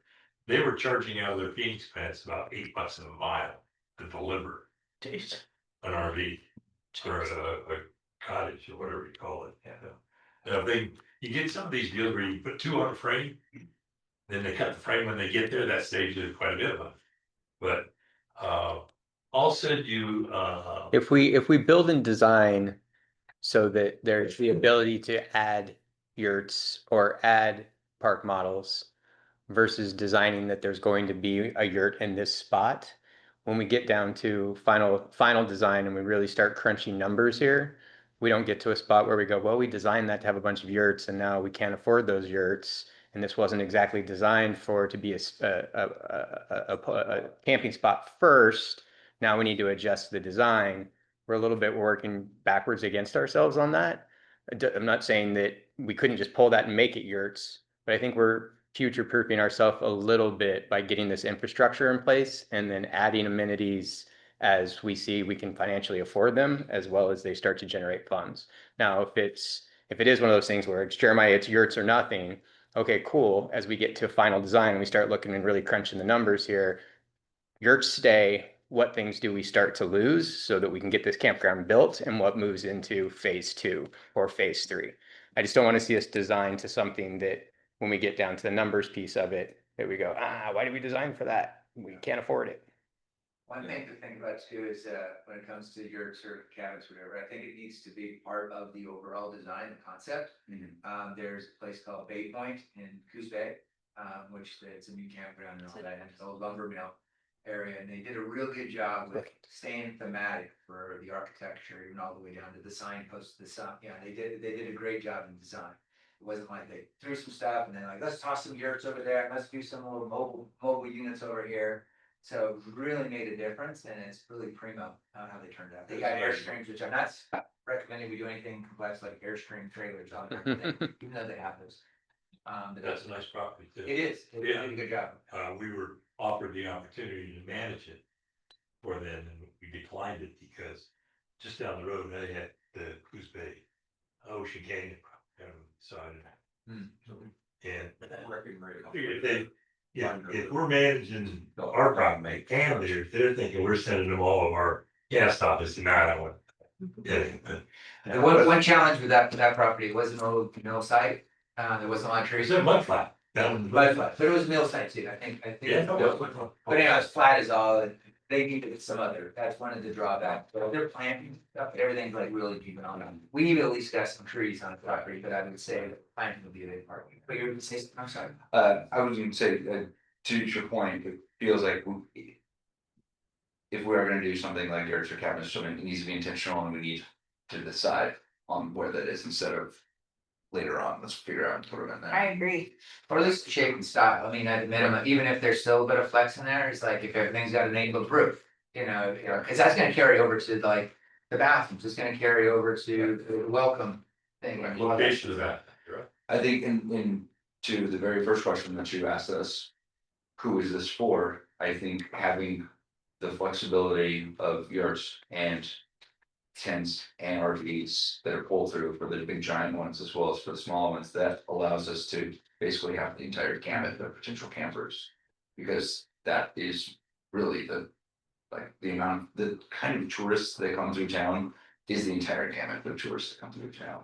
And while we are definitely gonna be bringing this close to where a lot of mountain biking, where that trail is at, there's still a lot of other things to do. I tell people all the time, from my house, I can get on the water, I can go to a mountain bike trail, or I can go hiking. There's some of the best hiking in the country, all in under 5 minutes from my house. Yeah.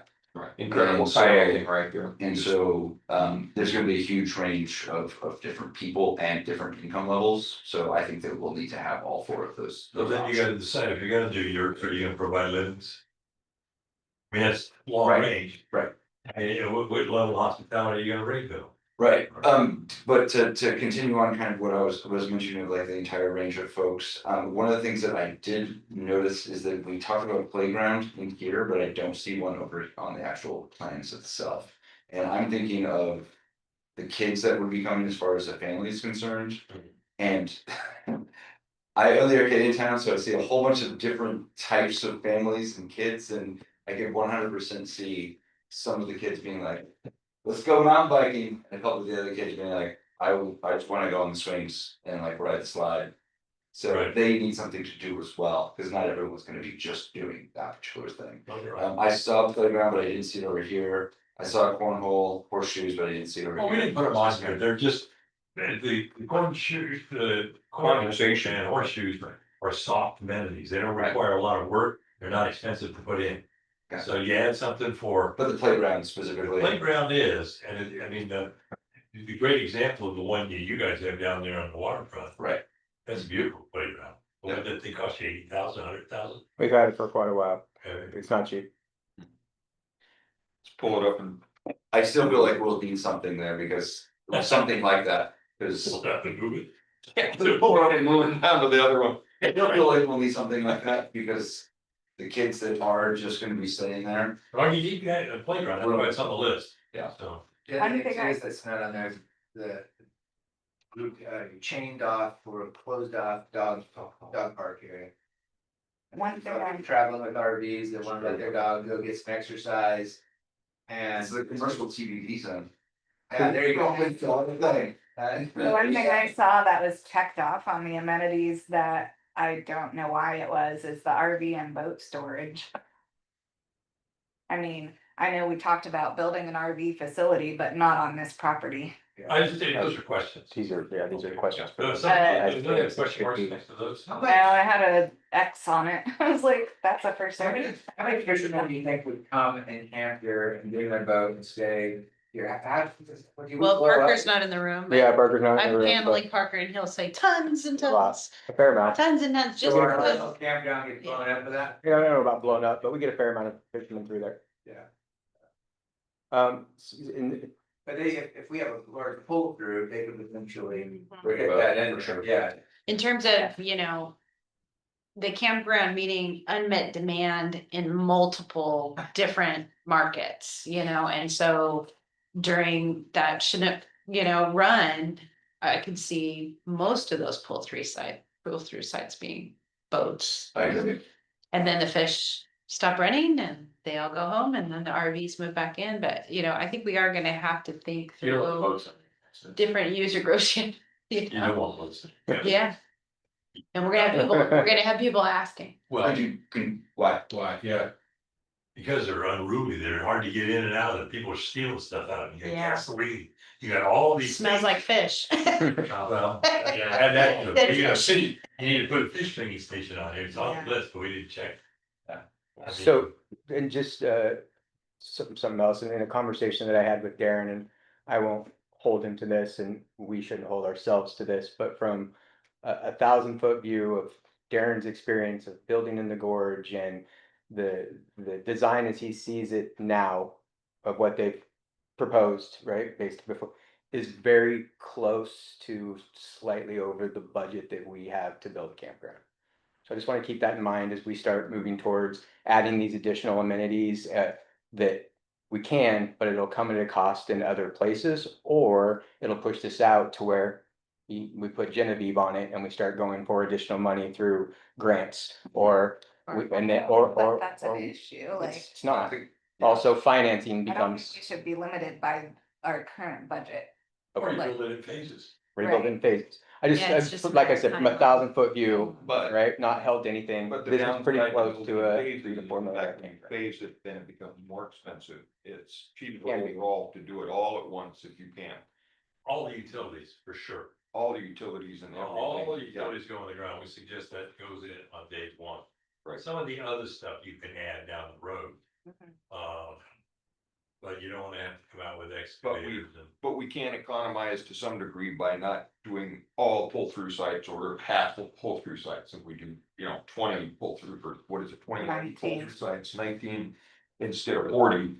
That I would think will be ample, and that would give us more grass space, less pavement, and,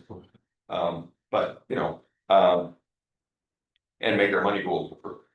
Be interesting, is anyone doing any assessment, do we need to upgrade our sewer line that goes through down the main road, and, is there any of that? I think we only have a 4-inch line through there now. Hey, Darren, can you speak at all to the existing infrastructure that we have and the improvements that'll need to be made?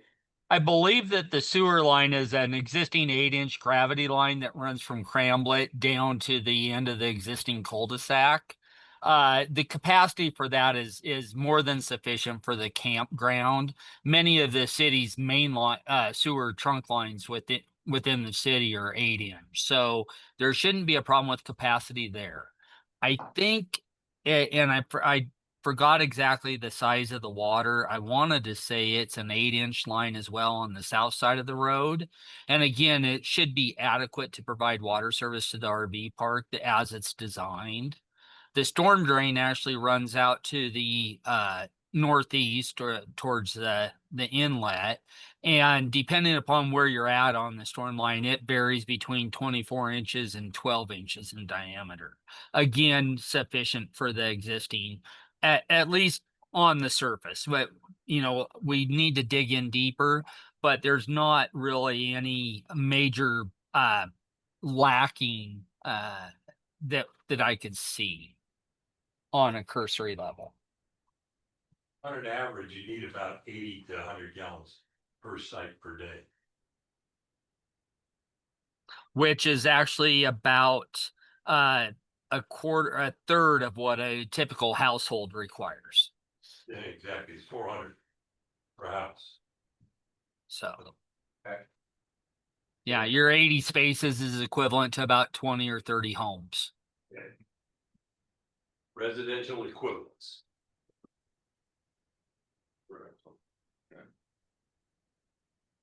Under So we're services, good? I think, go ahead.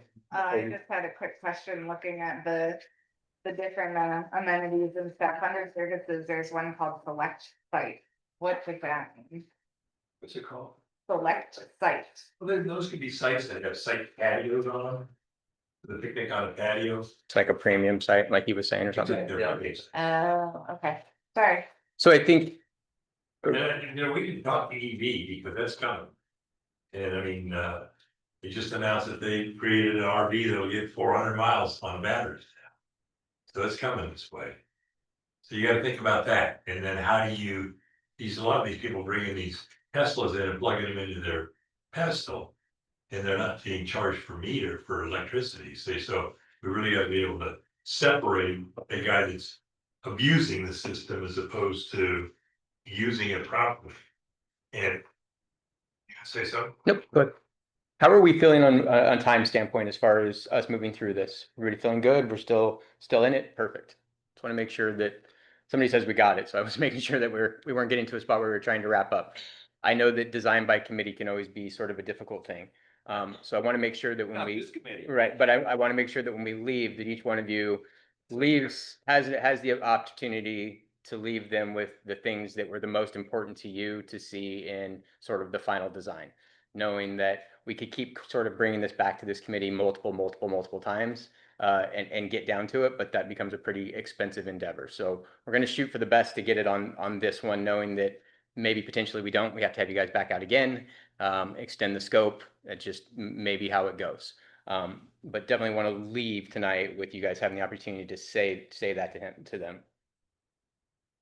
Well, something might be good too is talk about what do we all agree on? Like, first of all, tents, just working our way down the top. We all agree that that's a good location to get used to that and having the tent sites.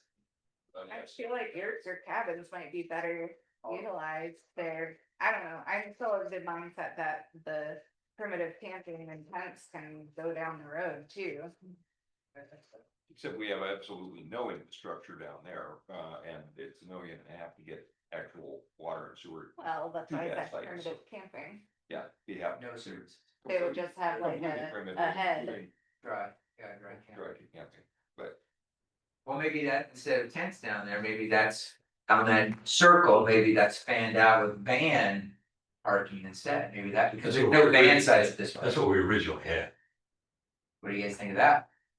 like a group. And people Do can a rent circle, a just put all site, these different and they van can sites. rent a van site and put a tent on it if they want, like, you know, we're not saying tents camping is prohibited, I just don't know that we need tent only sites.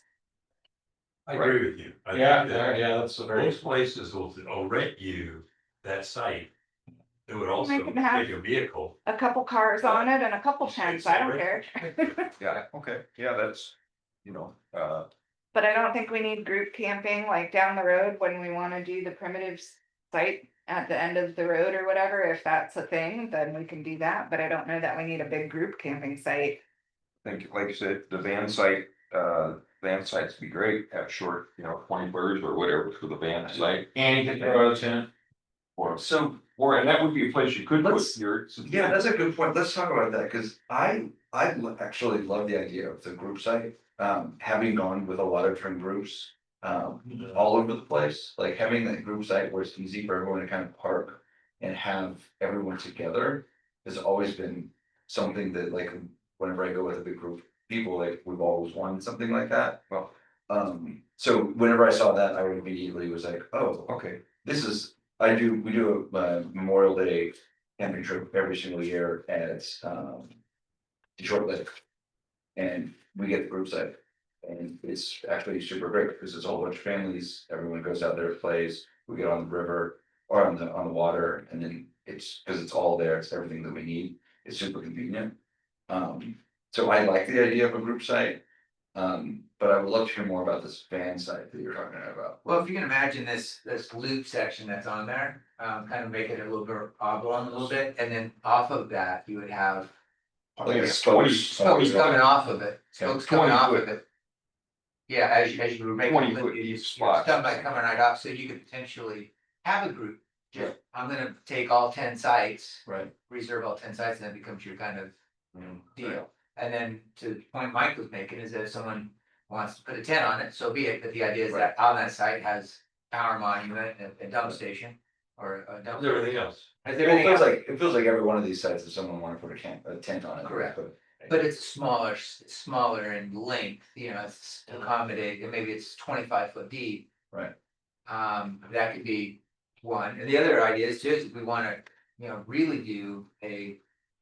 Open area group camp, maybe we fan the bottom of this out and actually do, take a little bit more room and create it in that. Well, maybe having a pavilion back there, like where some of those white dots are further towards the forest. That's where like a big pavilion with the campfire and everything can go like a community area. Well, that'd be nice if you're gonna do it. If you're gonna do group camping, you could do the pavilion with a group kitchen type of, like maybe you got barbecues or something. I will like that. say, Yeah, as so- somebody who's camped near group camping sites, I couldn't stand them as a neighbor because they were up rowdy and late and caused a lot of noise. It's true. And I'm very stay just up a lot trying to later. be peaceful and You know like, what, they let's make- get a group together and like rambunctious, so. Talk about Albert, like. You can mention, no, but there's also proposed additional tree lines, and so additional vegetation would. Potentially like lessen or dampen at least some of that noise, should be nice. And block the dancing. I- I guess I can see what you guys are saying of, those tents could really go anywhere. If we don't have tent specific sites though. Then that will definitely mean that there are no only tent campers, because. Like, I don't know, I used to car camp in RV sites all the time before I had an RV. yes. I'm just thinking like. Would you pay that premium pool, the pull through or Pay back a in? van price. If you're just gonna have a tent? Yeah. You would? And you share the cost with your Perfect, friends, but- cause you can throw a couple of tents on site. Yeah, one of the frustrations I had with staying in Tunnel of Falls, at campground in Bend, is that they have very few long sites, to your point, Jeremiah. Not having a lot, and one of my frustrations is people renting those trailer sites from a very few commodity and driving in with their Tesla and starting their tent. It's like, you gotta be kidding me, I'm trying to fit a big trailer into, like Jeremiah saying, I'm gonna make it fit, I'm gonna put this big 28-foot trailer in this. Yeah. 48-foot, spot, so. I guess to that, is there a way we can get around that with just online registration, Yes. right? Get around what? Some of this Yeah, troubles. you make a reservation, it won't let you make a reservation, you have to enter the details on your rig, Yeah. and then it'll show you what sites are available for your rig. Right. They do that. Yeah, that's hard to enforce. It's hard. I specifically were talking to the Rangers about that. They're like, can't really do much if if they wanna rent it and leave it empty. Right. If they don't even wanna show up, that people can rent it. But from an organization and I guess operational standpoint, it would be. That You're not could be gonna helpful for us to like. Yeah. We're not. You gonna could build have everyone. Another reservation system Stuff way like down there. We You won't be can able to tell build, people not to, but, we tell them these are the best spots for you from an organizational standpoint, especially with campus, it feels like that would be helpful for them. Yeah. But you're right, I mean, But you can't, it's hard to. yes, sorry. Yeah. Okay, so then it sounds like there's consensus here that. We can get rid of those tent sites. Fan sites. Yeah, tent or van, I guess, but yeah, keep them as a tent site, like the area 12, their group site. I personally don't like camping around a bunch of people in RVs. When it's raining outside and they're making daiquiris. I mean.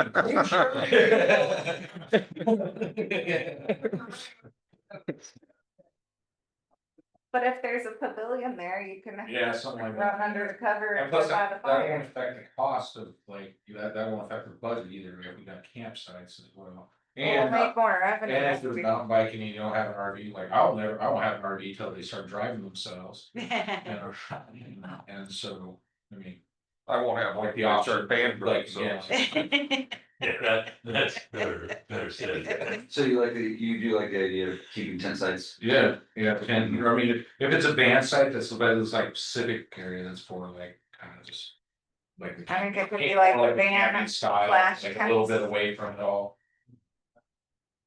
I mean, and again, But that's why I was like, we still have that property at the end that could be primitive camping for people who enjoy like actual primitive camping, don't mind going to a head type restroom that doesn't have plumbing, like you can still Right. have like that Forest Service kind of restroom out there.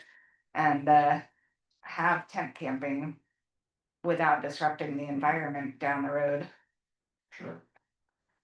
Yeah, but we're talking about this specific piece right now, I know. right?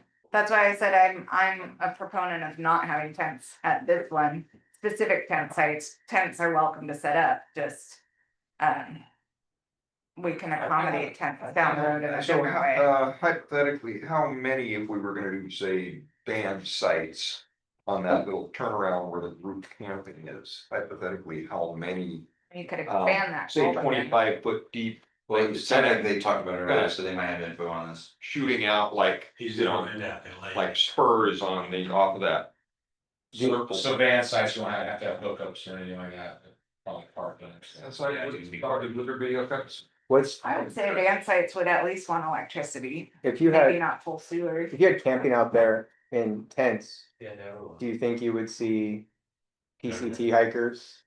Cause they limit the number of, they limit the number of campers that they have out on the island, Yeah, sure. for PCT days. Like, do we envision that this becomes another overflow for some of those events that we have out there where we potentially have PCT hikers out here who want a spot in a Well, tent? since most, well, I guess, It's so far away from the Long place, PCT. but- yeah. I mean, these guys walk across the continent. I mean, they just walked across the whole state of California and like the state of Oregon, I think they. I imagine if there were UCT campers out there, This is, we would have to charge them whatever rate we would have for those tent sites. We wouldn't charge them a discount rate, rate. I mean, Yeah. what do you get? Maybe a. Well, If they want to, then they're, this is. Have we ever sold out of sites for? 18 or 20? Yeah. We get pretty cramped, but we It's a just big keep size. spreading the space out. Yeah. The geometry of it, As it relates to the service for the van sites, let's say we have 18 to 20 around a loop like that, with elbow room and a little bit of privacy. If we did just put power in there and no dump or connection, we would just have to have a dump station somewhere. Easy. We will have one there on property. We'll have a dump station. You know, in fact, they placed in here in North Carolina didn't have a dump station, didn't need one, because every site had sewer on it. And somebody go to a dump, they just go dump it at site number one. That can be a revenue stream too. Yeah. With the, Yeah, so. cause and if I have- most vans are self-contained, so many of them have solar on them and. Yeah. You know, I know our van can survive at least 5 days without any. You also have Amenities. Chris to do all that for you. Actually, Isn't that right, Chris? I'm the one that cleans the toilet, cause I'm the only one that uses it, I so. was talking about solar power. I'm sure you hooked on that. Yeah, I think She said 18.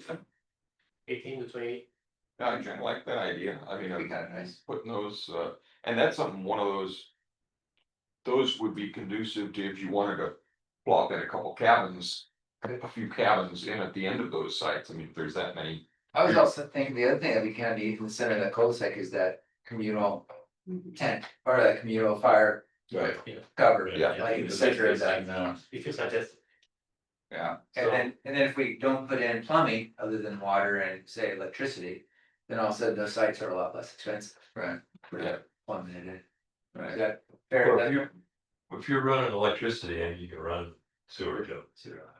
When you. In the same ditch, Exactly.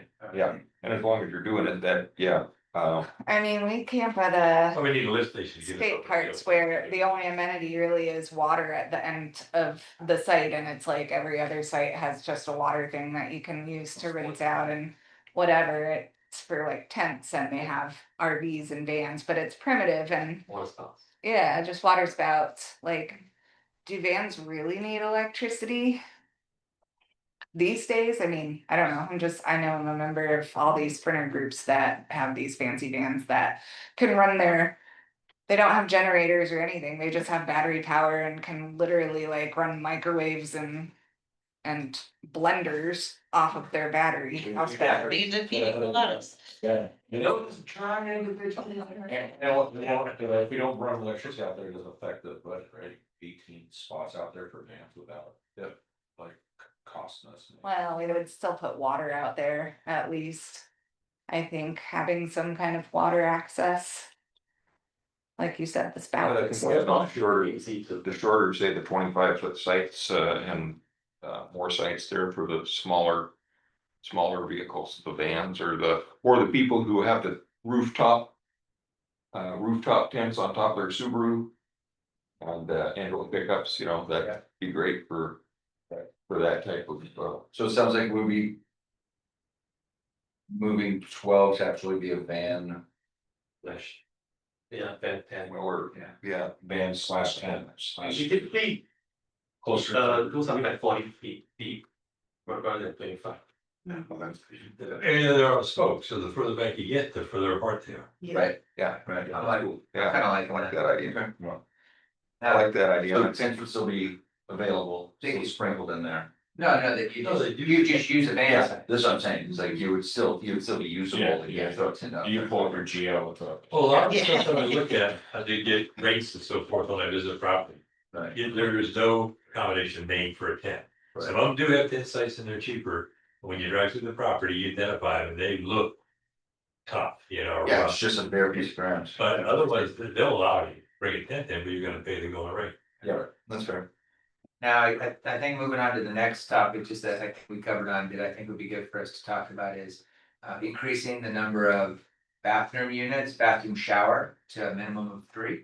Did I hear that? Probably, and like So I said, Well, I feel like one main bathroom shower building would be fine, and then, or bathroom shower laundry combo, and then just a couple extra smaller buildings with bathroom only, like wash your hands, use bathroom, but then Bathroom shower, kind of, you know, because It's like- you don't have that many showers per. Nehalem Bay State Park is like what I have in mind as far as an example. They have one main facility in this kind of central that has showers, laundry, and bathrooms, and then they have, yeah, right, I and would then- say the important thing is centrally located. If you're but then gonna they do have one a main couple thing, make it spoke dead in the center. smaller restroom areas, so that if you're up in the middle of the night, you don't have to walk all the way across the campground to get to the main facility. You know, My you're. wife would hate that. Yeah. You know, I was thinking, since we put out the 18 people in this area right there, there was one like in this spot, maybe somewhere out here, and then maybe one somewhere like over here. And then would you do like all the laundry facility, the one with the laundry at the main thing, so it's easier to maintain? That's good. Yeah, that was my idea, was to have the laundry. And facility. then- That was Ted's idea, Brad. Oh, it was, That could be laundry showers, and then. yeah, that's like, it's easier to maintain if you, like you said, if you got that, I'm not a fan of this one being right there, because I see that as being a prime spot. Anything I. well, and Bathrooms kind of. and then the people who are using the trail, that are not using the campground, that are using the easy climb trail, are gonna be using that restroom there, so you Yeah, do not there's not really a want bathroom that for the right on trail. the edge of. And something I think Jeremiah was kind of, looking at me to make a chime in regarding mountain bikers using that access point, that one could potentially go away and shift all day use to the main trail. Right. And then we don't have to worry about that, because now you're coming into a campground area in that day use, that. Yeah, keep it more, put it more in dead in the middle of the park, so that it's not on the edge where other people who aren't using There's a lot of that. the campground are using it too. Correct, yeah. Because once again, we were trying to not direct a bunch of unneeded public folks to be running through our That's the big. campgrounds. Exactly, you don't want the non-paying folks, so. So we're talking about bathrooms. I'm having trouble wrapping my brain around what a bathroom means. How many fixtures are like in these bathrooms you guys are talking about, and how many showers and like, That's usually the next stage, we will figure it out. The okay, next stage. Yeah, so this is just a draft. okay. Still very conceptual, it's done by hand, but as part of the final I think master plan, that will be answered. Okay. Then everything that we can say, the conversations, the bathroom, they all meet that minimum requirements. I think if we had two of the bathrooms with the showers more centrally located evenly in the park, and then the one in the front with the laundry and everything, with the check-in, the check-in and the store and all of that, I think that's That's good. probably be. Remember back to the original design, all this is circular, so when you get on that road, you're going. You don't wanna have to, I wanna drive over the shower, you run, go out of the campground, come back around, and get back in to get to the bathroom for the shower. So they need to be centrally located. Does that make sense what I just said? Yeah, I'm just thinking a lot of people, once they're in the park, are gonna be walking. Yeah, well, I hope And- that's what the idea is. Yeah, and having more centrally located Rather than towards the middle of the park, your children don't have to run 60 spaces away to go So- use the so restroom. the- Or my wife that would probably need to get there and. The rule of thumb is the 400 feet. Okay. So it's a good suggestion, yeah, but definitely, Okay. if there, and we'll definitely meet that. Yeah, Gotcha. Sometimes we were trying to save on cost and stretch it to 500 feet, but 400 feet is much easier to walk to. Can like stretch. Think about us old You people, know, like. small bladders. The other thing is that, to your point, Mike, I understand, I see what you're saying about having, people gonna go do laundry, now they have to completely leave the park to get to the laundry. Right. But if this was shifted over a little bit, and then to get to the laundries on the back side of check-in, so you have front facing check-in on the back side is the laundry. That might keep people inside the park and have parking. Or you have a centrally located laundry, or in conjunction with bathrooms, you have laundries. Somewhere like Yeah. here, you put in a center somewhere, you put a larger bathroom that's got laundry, that's got Exactly, showers. everything right there. Okay, that's fine. That's how And then people can Bay walk is through set up. versus having to drive. Right. Okay, I see what you're saying.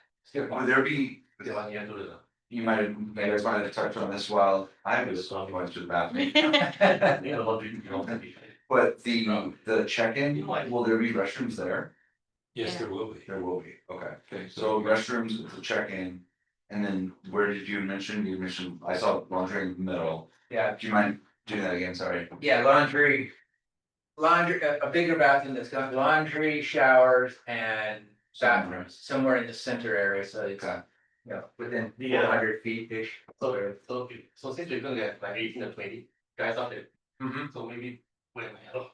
There you go. Thank you, yeah, I think that Up in here. you're the first one, Got it. and the other two. Either day after, so yeah, that's very good there. Yeah, that makes sense. So I'm very thankful to laundry people there. Okay. We probably only need one laundry facility. Yeah. Yeah, I think more than that, it's only cheap. Or maybe central in some. We went to Oregon Public Works Association, last weekend? And had an opportunity to sit down with a number of ports that have campgrounds, are building campgrounds. And one of their advices was don't go all in on a laundry facility. Have one, but don't go all in on it. Yeah. The amount, Washers, two the amount of dryers. maintenance, right, there was one that overbuilt it, and so that was just some advice that we got. Don't go all in on Yeah. washing dry facilities. I think they overbuilt. I think that they assumed that they would have more people using that facility, and then the maintenance on those facilities and whatnot Yeah. proved to be more expensive and more work than what they were seeing out of the value of it. Good to know, okay. In my mind, I was like, oh yeah, huge little laundromat there, but Yeah. so. And you don't need to use for 87 sites, and Right. those guys that are 2 days, one would just take them home. Right. Some of They them did have it their things. own washer dryer inside their big fancy rigs. So maybe with the checking station is still a good one. Well, I think so, but I think the other thing to do from cost control standpoint or money management standpoint, where's the coins coming? You don't want coins. You buy cards and you sell the card to the guest for $5 and they put it in the machine and it costs $1 a quarter, so you get 4 washes out of the deal. And half the time they don't use them all. Right. I had a big property in Phoenix, Roberts Resorts for a year and a half I was down there. And you go into this laundromat and there were these stacks of cards that were left over. You just pick them up, stick them in the machine, see how much is left on them. Yeah, 25 cents, 50 cents, some of them had a couple of bucks. But you can go around and take those and put them in the thing and do your laundry. What about some laundry machines that actually take your credit card? I've seen those. You can do that. And then, The idea, have you any, coins that way, you don't have to manage selling cards. you don't really manage selling cards, there's a machine, you sit there, you put your card in there, credit card, it gives you a card loaded with $5 on it. The beauty of that is you get the breakage, they only use 3.5, you get $1.50. For us, we would not. It would become very complicated with unearned revenue from Yeah. public entity standpoint, so. You couldn't even count it, Yeah, we do. In a public entity, you would. That would be unearned revenue that was just sitting out there. To your point, those credit card, set it up just with credit card, that was actual things, those captions are. Not too expensive, you can easily connect them to almost every machine out there. Well, you can, I mean, the thing is, where they buy your phone now, maybe they're easy. Where's the arcade going? We can make it a form of trail, we can make it a form of trail magic, the leftover on the card. There you goes go. to PCP. I guess since we're on that list, I do wanna put a bow on this yurt thing. And where they would potentially go, unless that's something that you guys would throw in. But They do I like do think that we need yurts. the outer You know, edge if of we the did van. Yeah, we did the spokes with the van area, those could be easily then converted into add yurt sites to those. I would just leave those as vans, I would leave because them it's only as too. 18, those, I mean, if I'm outside. I meant that's on a small like space, I not would even take part of the van area, just behind it or something. Right. I mean, that's only 18 space, but I would probably say look at, put the yours in another location. I'm Or the imagining back. just right. Okay. Yeah, it's 20% of your entire campground. Thank you. That was my original thought. I was actually thinking just these ones right here. And then every single one of them would just turn into a yurt spot. Oh, that'd be a good one. Oh, that's true, yeah. Either or. So it would be the same amount of spaces, it's just those would turn into yurt spots. Yeah. And they would all just be right next to each other. I'd be And down. does that just mean they'd be a less of a driveway, because it basically has the same Yeah. hookups? So we could do we could just plan those for yurt sites there, and still really doesn't change the design at all. The other reason I, Put them on the back, they don't even go on the pad. Right. Are we changing the design to put yurts there? Are we, because there was some discussion. we're saying. Shorter driveway. We're saying the same exact number of spaces. 1, 2, 3, 4, 5, 6, 7, 8. I understand. Ted and I think you two had both spoke a little bit to the fact that we shouldn't design this to put a yurt, that it should be designed with a yurt going to be there in mind. Right. Right. So like short squat Yeah, driveways, space so that's two there. cars can park side by side instead of Hold on. long driveways. Sorry, both of you guys are trying to say time, I didn't hear. sorry. either of you. Shorter squatter driveways instead of long RV driveways, and so people can park in front of their yurt Instead of 70 long, go. and have a patio or something they can sit on. Build them for like with yurts in mind for the future, that it's not in the budget today. I feel like we need to have. Well, I mean, like, they're gonna be there, we're gonna be there, and they design, them, they could be like, okay, yurts are gonna be here, but like. But I think when Carrie, the time comes. sorry for interrupting. I think what Carrie's saying is that the pavement is a different shape. In other words, it's Yeah. shorter and fatter, so you have two cars parking in front of the yurt, so you're wider than a Right. trailer. Right. And Jeremiah's had the conversation, if I'm understanding it, is that it would just be a long, narrow one, and then we put a mobile. I don't structure. think we need all that extra pavement. I feel like it detracts from the scenery and the feel of a location. Like, I think just a normal like parking space in front of a yurt is sufficient. Yeah, I think it's kind of up to the designers. to Yeah, that's- I think what I point, I'm sorry, Yeah, I don't know. I say to what I'm just trying to get us to is like. With those spaces that we have there, should we just designate those for yurts, and you guys are the designers, you tell us how that at least look. In all the sites, we have that additional parking space beside. So in all cases, they all have that, almost like a 20 feet wide. Right. And then one stops just for the additional car, and then the rest continues. Okay. So there is that original foundation for that idea, so that it continues. Right. Right? Gotcha. And then the other reason I was thinking of it right there is, if you go out to that site today, like right now. That is actually an elevated space. But if we go out there. So if we were, in order to, I guess, level all that, we'd have to excavate all of that stuff, where I would imagine, since it's already elevated a little bit. Maybe there's a little bit of Flat, yeah. we can actually put it on a little bit higher up on the top, because right now it basically drops down about 3 feet and the rest of it's kind of flat. Yeah, but you just don't have to sit flat on the ground. Sorry, They don't have to sit flat on the ground. exactly, They can sit on stilts. exactly. But I'm saying that the ground itself is already leveled up by about 4 feet from the rest of the plane. Oh, I see. From where we're at. So that area that I was talking about, where if we could put yurts there, Yeah. it's already a little bit higher, so it just steps. So there would be a problem for the, if we wanted those, to be ADA accessible, your ramps or whatever they're doing that. Don't. So I kind of like them there, but again, you guys designed, so you guys can move those from lines to circles or I think whatever that represents. I would support yours in that spot. I think that's a great spot It for has, it. it has a visual buffer back as well, so, Yeah. you know, for now it's a bit. I think 8 is a good amount of yurts too. Yeah, that's just, sounds like money. Coming Yeah, in, maybe. just year round, you know? So, future years.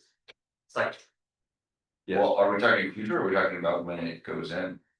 I thought we were talking about it now. Yeah, I would say now, I'd say let's plan for it now, especially the basic ones, the 12 to $16,000 a year. You know, that's what That's you just, guys that's talk just, about.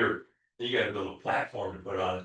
Yeah. And, But in other words, it's not the full one with the You're- kitchenette and you're right, bath you're right. side and everything else. I think we're trying to keep those on the lower side.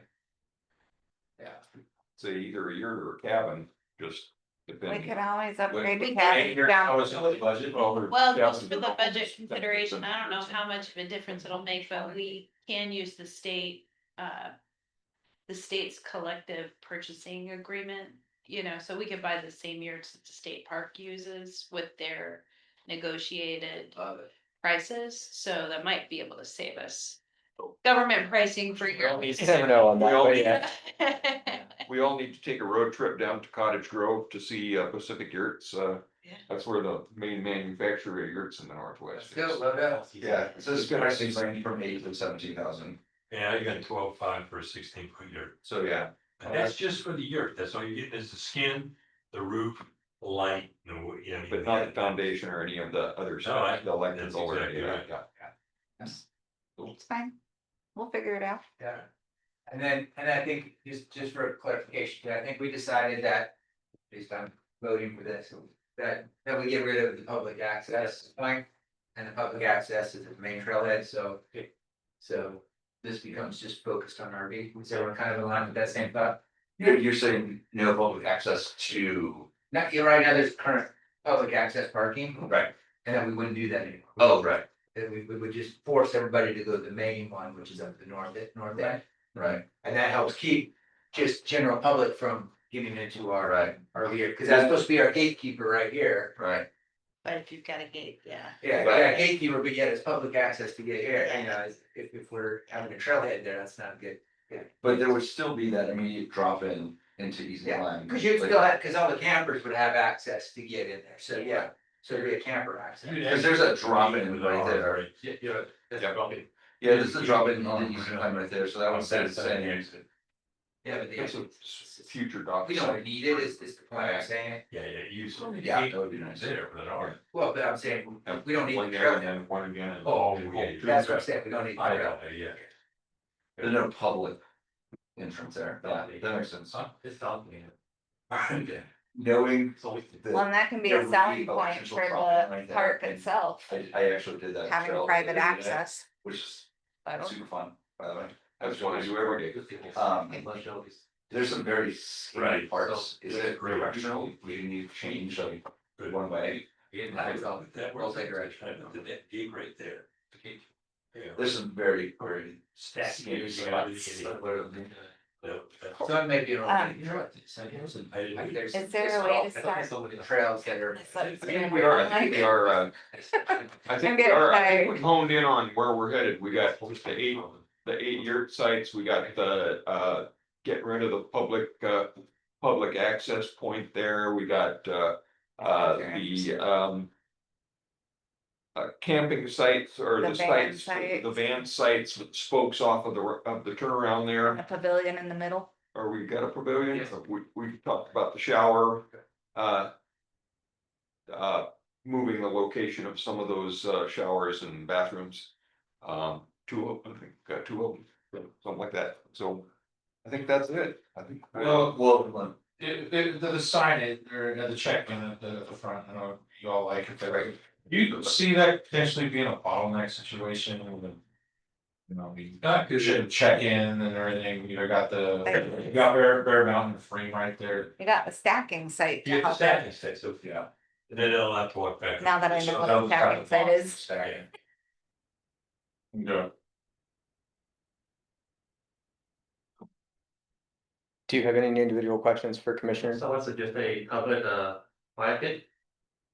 Fire pit, yeah, Any takeaway that is good for?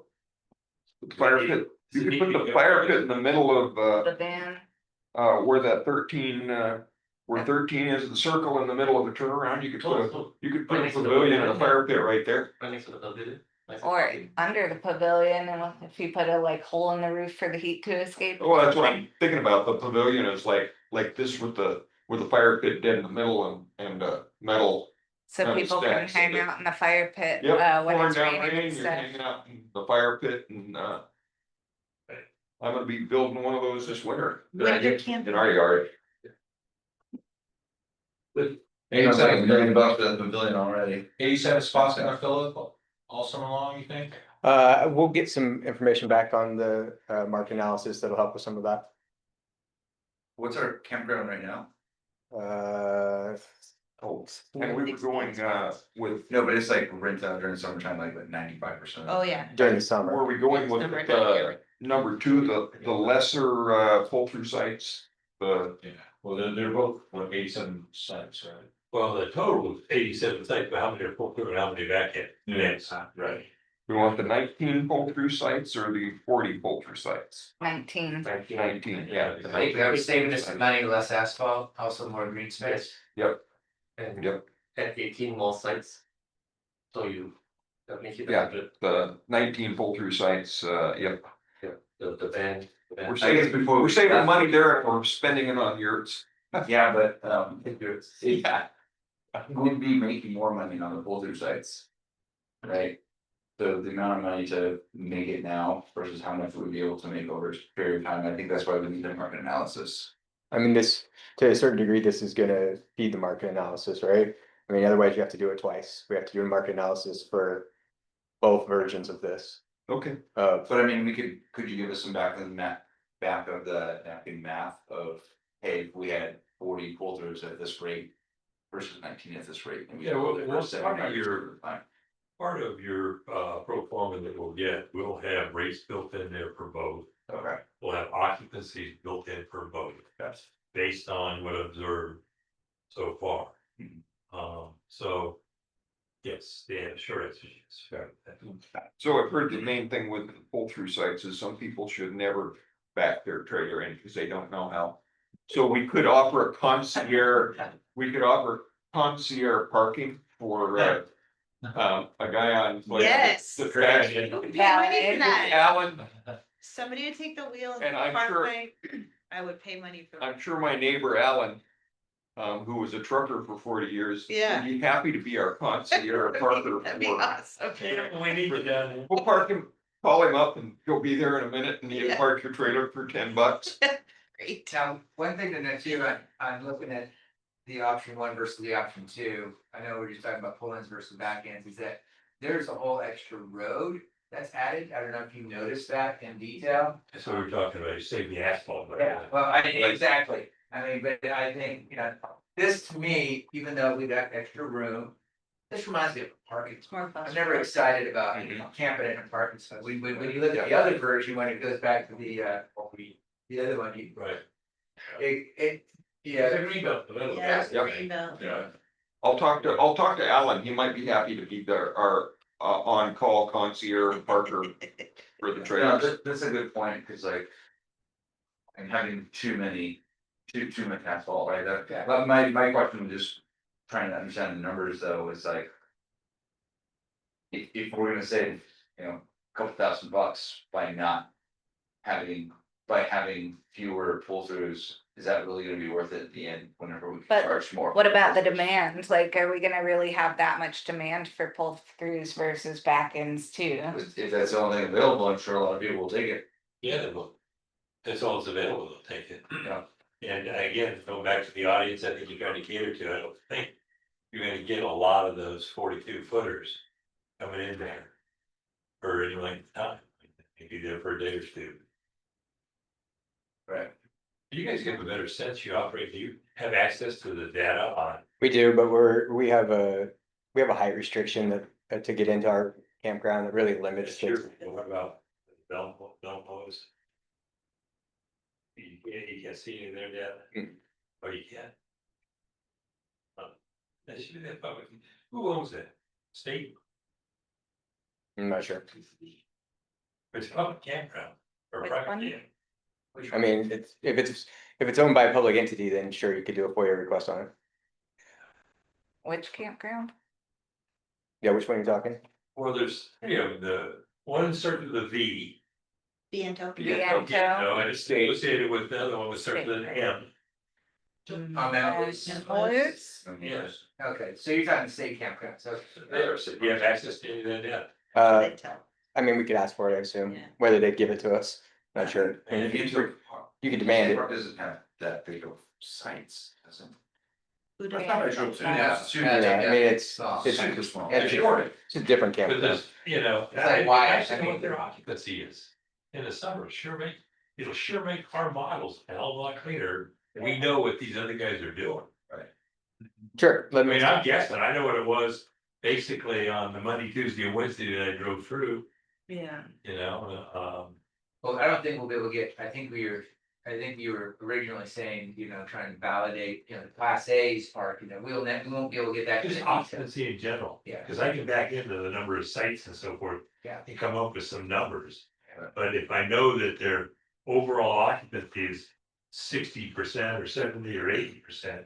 It's, when you think of occupancy, if you just take just weekends and you're full every year, all weekends, your occupancy is like 30%. It's not that much, so. Cool. I feel like You're we running need 60% to wrap out of this up. 7 day week, 4 nights a week. No, I mean, Makes sense? I'm just gonna fall asleep, so my bedtime is in a half hour. Okay, so we wanna wait on the market analysis to make the final. No, it sounds like. But It'll be part of the plan, but if you guys, I like. I mean, I can't get it, that's fine, I'll go on, Yeah, we can proceed see. with that. we'll see what we can do. Yeah, be great. Yeah, we will be good. We'll be there to see where the Like dump station's gonna be located, West, the design. You really don't need one if you've got. Each have sewer. Well, we just got done having 18 stations there, and I thought it was also a revenue stream too, for RVers, they're asking about the one to dump. It was up by the check-in, like You behind. can have the dump trees. station wherever you want, I mean, it would be probably on the exit side of the deal going in. Right. Right before you go out the tower. By the dumpsters. But Yeah, I think it's a service that could be used, especially when it's a system like this where you pay to use it, even if people are passing through. Yeah. Gotcha.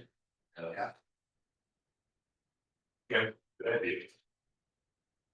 And if we have some spaces that don't have it, and if we, something Terry's talking about doing a dry camp down the road, I'll say, these people need places to dump. You guys see anything else on the amenity thing that we think we need to look at or add? We had a playground. We have a playground on here, just needs to be added. We look. Yeah. The drawing there. And what's a 50 person pavilion? There you go. The small 150, sure. No. 50, 50 or less is fine. 50, okay, great. We don't need a huge pavilion. And it has I mean, I guess it depends on what do you mean by 50, like 50 people like crammed in side by side, or like what constitutes a 50-person pavilion? Picnic tables on it, it'll seat 50, so you got tables. Okay, yeah, we were just thinking space for fire pit and. At that Bend Hotel, there's probably 80 rooms, and on any given night, there's anywhere between 6 and 15 people sitting around that fire. That's I all. stayed at a place in Spokane that had that, and it wasn't covered, it wasn't like a pavilion, it was just a fire pit in the central courtyard, and Fun. yeah, everybody just. Around deck chairs, people come and go, Yeah. and drink a beer, left. I'd be in favor of a sort of gathering space like that versus bike wash mechanic station, Yeah. like the one you had there for Moab, I don't think we need it. You know what goes in there? I would, if budget becomes an issue, I would rather have a gathering place than that because. We don't have muddy conditions, per se, so you don't need the bike wash like you get a Step Stewart. I mean, you Most got- bikers travel with their own tools. And they, in that, and then the You little do, left handed like that. tools and stuff hanging out there, I mean, they've all got their own tools, it's, Oh, and what's it's nice happened, to have. at the bike station down at the post office is they cut the cables Yeah. and stole the tools. Well, you're gonna be hopefully better security than the post office. But like I say, I don't, I think I like the way it's you're- nice to have if money was just flowing everywhere, Well, I get where I'd Just rather have have. one minute, to deal with the interpretive center. I think the interpretive center with the maps on it. I think that could actually be a trailhead, it doesn't need to be in the campground. Yeah. If you recall, you just tell us what you want us to do. Part of the pavilion. Get rid of the bike center. Again, we added a lot to the literature, Yeah, so I like think you're ready to see what is kind of Right. coming out of that. Does anyone have any objections to the dog spot up where the trees are? Where we're not having insect? Oh, the part, I don't know that we need a dog park. People I think we can need just somewhere to walk, walk. Cameras and dogs, man, that's. You need We got like. walk we got at dog like- places. I just a don't know. dog to spread the legs. I can walk. You guys are feeling like we need a fenced dog.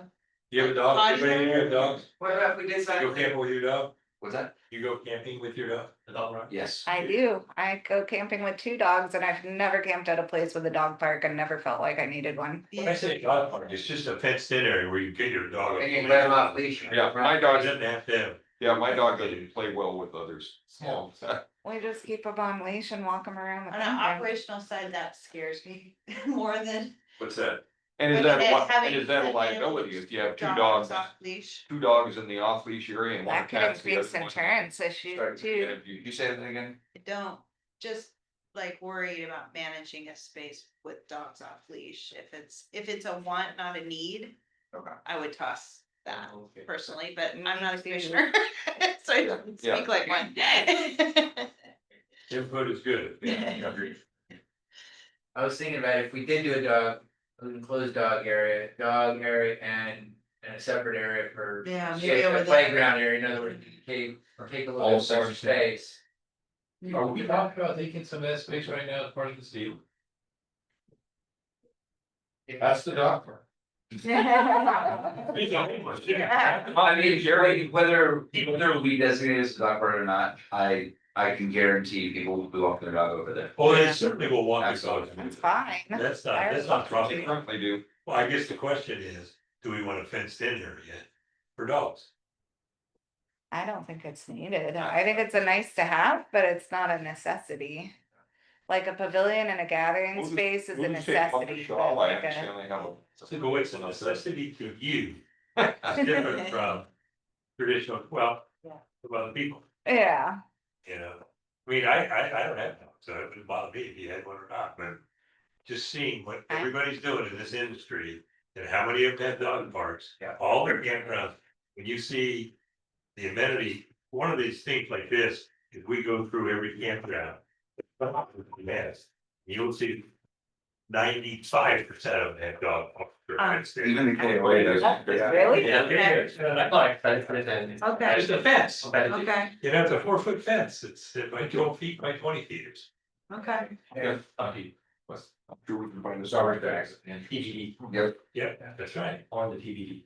But if it takes away from if we have to remove an RV spot to accommodate it, I would say no. See, that's what I was saying. And you wouldn't wanna be in an RV spot next to the dog. Yeah, right. Let your dog. Let's see your dog is right. Putting the playground and the dog park next thing, phase 2 RV.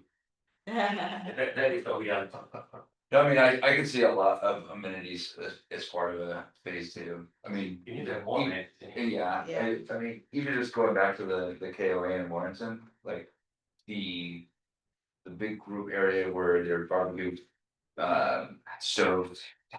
It's, I feel it's, So I have another they have, agenda item. they have like all of these different things that are just like, whoa, I didn't know that I was going to place that has all of these amenities. But you could tell that it was phased out, right? It was just Yeah. like, oh, this came 10 years later, or 5 years later, or But whatever. those are all expensive. They cost $78,000 to build. Okay, totally. But you know, the more that we have, the more people want, the more people are like, oh, come Or they want to come. But then your audience, one that stayed there during the day and might come and all that stuff, and that's not your market. I No, know. no. I was just using it as an example of like down the line, I could see phase 2, phase 3, adding more amenities. You could do that when you get to a point where people are saying, hey, how come, you got everything here but a doggone golf course? When we're going, what are we gonna do with all this money we made at this RV park? Well, After we get done putting in the docks for the kayaking. we're Right. going to build places for the economy. Do you We guys, gotta build business fronts. There was a lot of storefronts. can we not talk about phase 2 right now? Cause it's like all my friends here, I'm getting grumpy. I wanna let these guys go too. Do you guys have everything you need from us? Yeah, I think we do. We know where the phone is. Cause You're like, it's getting late and, yeah, I don't wanna make everybody stay here. you guys got more stuff to discuss too. Yes. Okay. One more thing. Okay.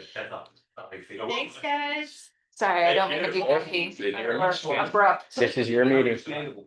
I'm glad somebody did that. Thanks, guys. That's on track. Give me a call. Good.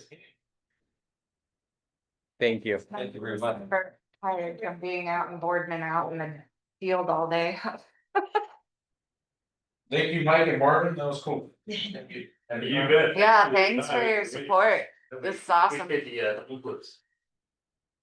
I look forward to seeing the final draft. Yeah. One seat. What's that? One seat.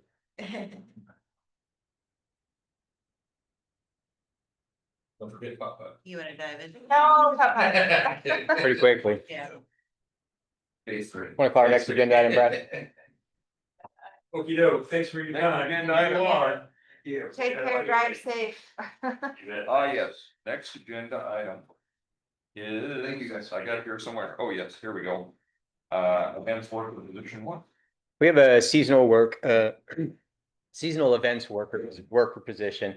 Currently works underneath the events manager during the summer. We struggle every year to fill that position. It is currently, we struggle every year to somewhat fill that position. I think we filled it maybe in the end of June this year, early July. And it's always sort of this battle of we get them educated and brought up to speed, and sometimes they work out and sometimes they don't, but about the time they've got it all figured out, they leave. And then we come back in and we start again the next year, which leaves us with a department with a single management head to run that department without anybody to back up that department.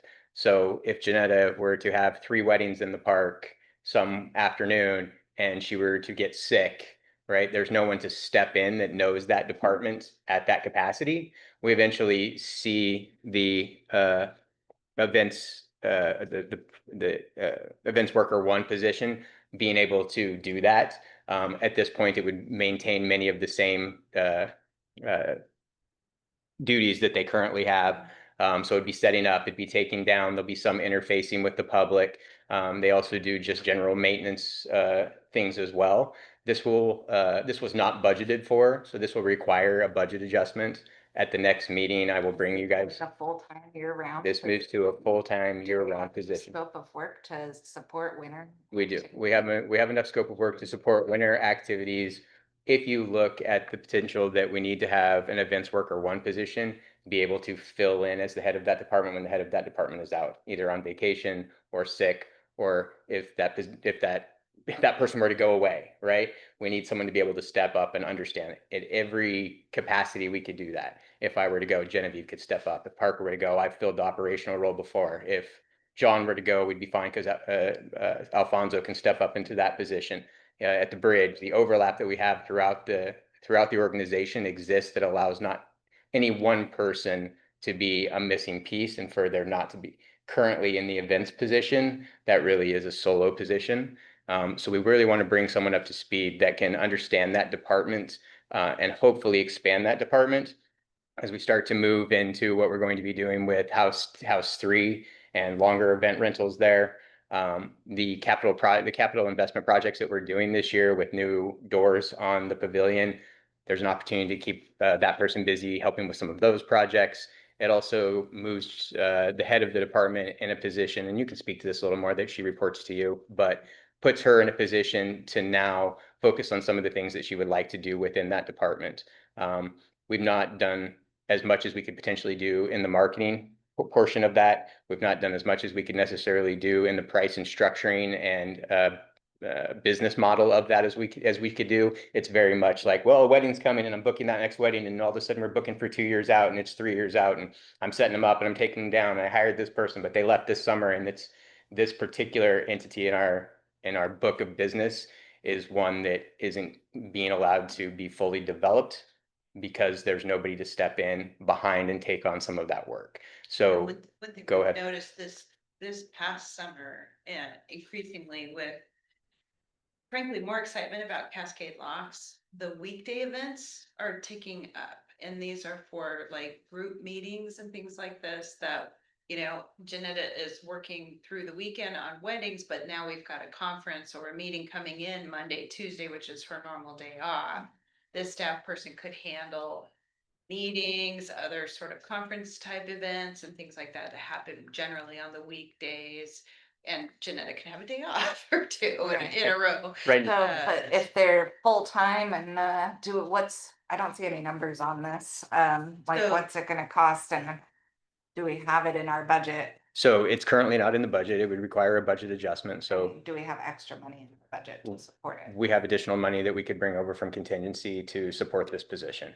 I'll have those final numbers to you when you guys actually approve this position, if you choose to approve this position. More from a financial standpoint, but I wanted to get a consensus that we generally weren't opposed to adding a new position mid-budget cycle. It's not something that's unheard of or not something we've ever done, but also this isn't something that at the beginning of the budget year, I said, and we're adding this new position. I'm now halfway through a season saying, man, we really could use this. And so if the consensus is, well, we didn't really plan for it, we can't do it until the next budget, that's when we want you to create positions, then I don't really have a consensus to move forward with this. And I have some decisions to make about seasonal employment here. If the consensus is, hey, you saw a need and you have an answer, and here's the money, and here's where the money will come from, we're open to evaluating that on its own, then you'll see that at the next meeting. No, I'm good with that. Go ahead, Ted. I was gonna say, now, I know that Genevieve's done a great job. Janetta. Jeanette, there you go, sorry, it's late. My brain stopped, stuck in that spot. She's done a great job by increasing number of weddings, really built this out, increased revenue coming in, all this stuff. Is there a business case that kind of goes along with? I think the general business case of it, one is the amount of time that we spend and effort that we spend to bring someone to onboard a person, to get them to be a valuable asset to her, which she now has she has in this person. So the business case exists there. The second business case of it is, I think that the head of that department is not getting time to focus on the full scope of the business model and the potential that exists within it, and to have some sort of leadership or it's the wrong word. Our commander's on the front line. Yeah, our commander's on the front line. So for her to be able to step back and say, hey, let's look at last year, as well as the number of weddings that I have coming in this year, evaluate them against how much PCT brings in. Got a wedding in like December this Yeah. year. I mean, she's Yeah. got, now it's turning into a year-round, full-time. And the first wedding in and- spring is early April. And I talked to her recently and she had a ton of ideas. A lot of things that she would like to do that she sees as being profitable. Yeah. And to expand what we're doing with events and that sort of thing. And yeah, things just seem like they're really kicking off. She's booked out like a year in advance now, isn't she, for all the weddings and everything in the 2 prime years. season? So, Yeah. you know, it's. And she's also increased the revenue up to the prices, about double the prices on the weddings, and people are still. That's kind of the point I was kind of throwing out there to lead up to is that there's been a lot of enhancement there, and I agree with what Jeremiah is saying, that if she had the bandwidth, she could even do more. And the other thing that's interesting too is that we're already paying for somebody seasonally, so it's not like, you know, it's not a stretch to go there. Well, then they get, To net this It's out, also- you have my support. It's also that you also see that the skill set that we're looking for in somebody who in events one position, they're a pretty dynamic person. You're looking for somebody that has the ability to do maintenance, limited carpentry, who's going to be comfortable jumping on a lawnmower to mow a lawn that didn't get mowed before a wedding that starts in 2 hours, to fix a sprinkler if it need be, to then switch and be able to be face to face with a bride and be like, absolutely, we can go get those tables and the new white tablecloths. And so it's a fairly dynamic position. Go ahead. And person position, like a facility. that's in the house is doing maintenance, maintenance on the stern wheeler and was, right, Nikki? I mean, generally that is who is in that position, but anybody with that skill set would be excellent at it. Yeah. I would be curious to see like a written scope of work for the off season, because I just can't picture how much work is needed for 2 people in the off season. So to know like what kind of responsibilities and stuff would be happening when there's not weddings and events going on. There's, the job description is attached. And I don't think I put, you know, percentage of time. But, just to give you a sense of the scope of work, the essential duties there. You know, the greater bulk of it is weddings and community event support, but there's also facilities and administrative support. So it sounds like she'll be doubling to some degree of the maintenance work, like a maintenance worker one. Sort of, yeah, Yeah, you can compare it to, you know, we have a seasonal maintenance worker, which operates at a certain level and is there just during the busy seasons. But the difference between that seasonal maintenance worker and a maintenance worker one is sort of, there's a twin here happening, but it's focused on events. It's this request is coming not from events or specifically from the events manager. It's coming more from an executive strategic position of that I don't have anybody else within that department that understands the department at the level that I would need to, that if all of a sudden me and Genevieve are dealing with brides that have been meeting for the last 6 months that have specific requests, that have things that they said that they needed to have done. Like, we need someone else in that department that if for whatever reason she gets hit by a bus, that department keeps going. Right now, we have that everywhere. So as much as I know Janetta is going to take this and run with it, as much as I know Genevieve is going to feel good giving her manager a better work schedule and more balance, it really comes from me at the strategic level of I get real nervous when I have a single department that rests on someone's shoulders. I mean, is there a way to cross train a different full-time employee for cost savings that is already existing, like in the facilities world, or? I don't know, I'm just, Sounds like she already is, cause she's could be mowing lawns or Yeah. other type of basic. There is some definite overlap that exists within maintenance and events. They very much work together during the event season. So we do see a lot of that. They kind of have to go hand in hand, right? The lawn has. Facing part of it is Yeah, completely different skill set. it's completely different. So to have somebody that can do both of those things will be a tough find, but one that we would like to find. Will maintenance be able to take advantage of this? Yep. Okay, yeah, so it is slow, January through Yeah, March or whatever. Yeah. And maintenance can be like, all right, you can be painting walls with this or something. Yep. Something like that, and then, so this is gonna be a full-time position that'll come with benefits, PERS, the whole deal. Okay. And will be removed next year from we won't be adding, next year we won't come back and say, hey, we need another seasonal. I think there's some value that you can tribal knowledge, in other words, having a way that state versus having to. Somebody new, you always have the ramp up time and then you always go when they leave. No ramp up. I worked here during the ramp up of Janetta and it was painful. And it wasn't painful because she didn't snap right to it. It was painful because of the 6 months it took to find her and how many brides we made upset and were upset with us and had to pay their money back. And it was ugly there. It was ugly. Remember that. Oh, Okay. You know, we- Right, still is a real thing.